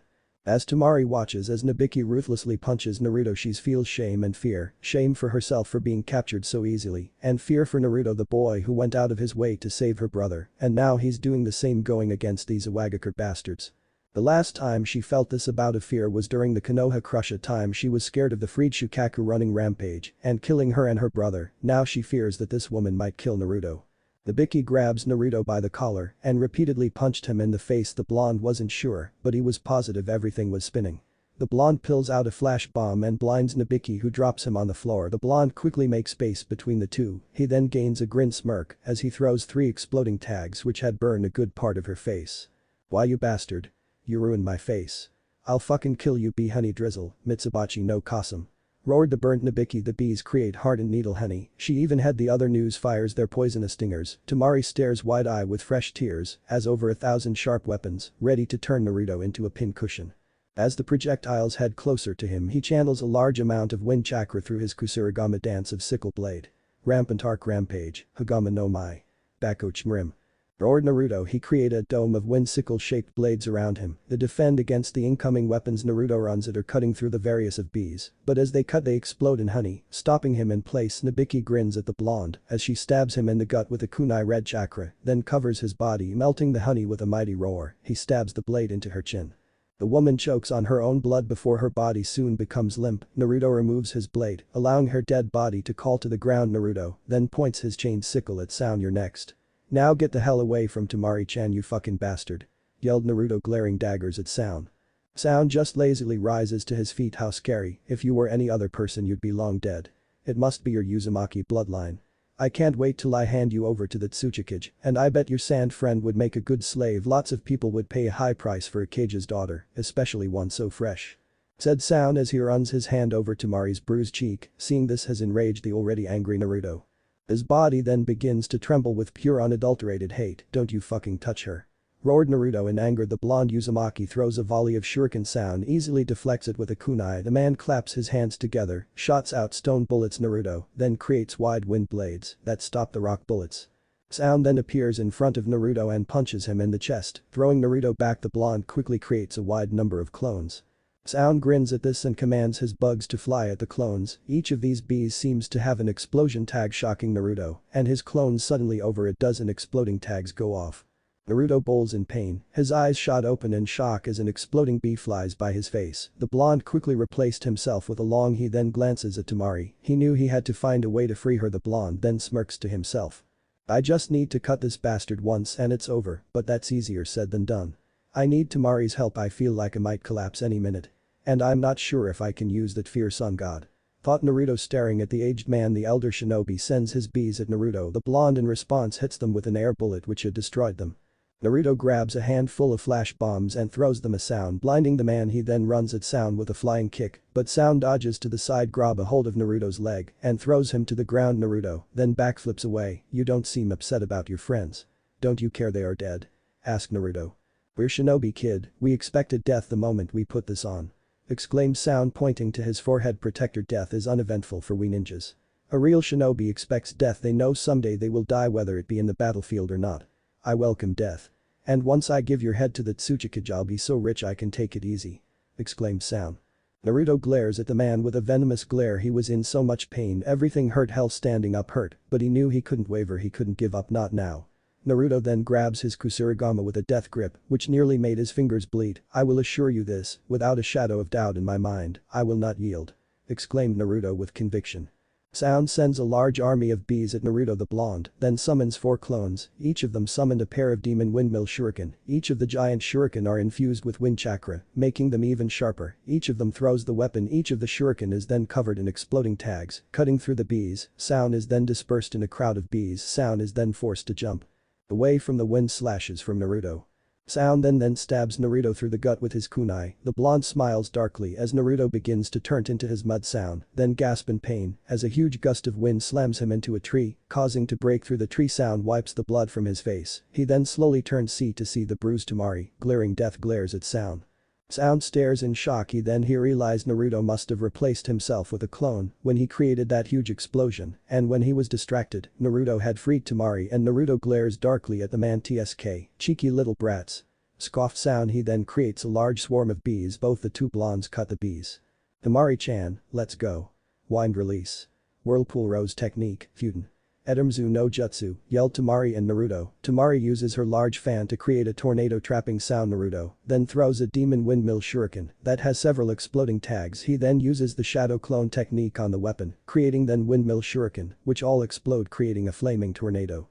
As the flaming tornado dies down, the burnt and cut up body of Sound falls to the ground. With the battle finally over, Naruto drops his Kusarigama, falling to his knees before the unconscious world can take him. He's then tackled by a lavender bullet, shocking Naruto. With a small smile, simply pats the crying Temari on the back, enjoying having her back. Sure, he was exhausted and everything hurt, but having Temari here just felt right to the blonde Uzumaki.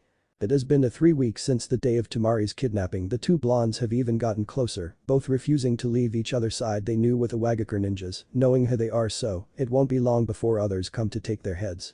Jiraiya decided to go to the land Firefly, which is a small village. With everything they've been through, Jiraiya had decided to give the two some time off, plus both Tsunade and Sunagakure weren't happy. Well, more specifically her siblings and sensei were livid. Each of them were impressed with Naruto not only rescuing Temari, but handling far stronger ninjas.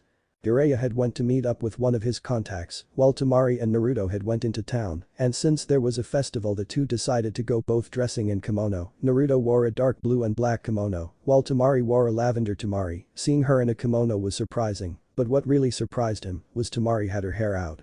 Naruto could only stare at shock at her natural beautiful. It seemed like even the flow from the moonlight even made her look even more beautiful to Naruto. She was the most beautiful woman he has ever seen. Beautiful, mutters Naruto, but it was perfectly clear what was said. Temari blushes a deep crimson. She smiles softly at him. Thank you Naruto-kun, you look handsome too. Said Temari. Now it was Naruto's then to blush a deep red. She then grabs hold of his hand. Come on, Naruto-kun, you're treating me to some yakisoba. Said Temari. Naruto could only just smile as Temari leads him towards a food stand. I'm Skip. The three individuals can be seen walking towards the front gate. The two gate guards stare in shock at Jiraiya, Naruto, and Temari.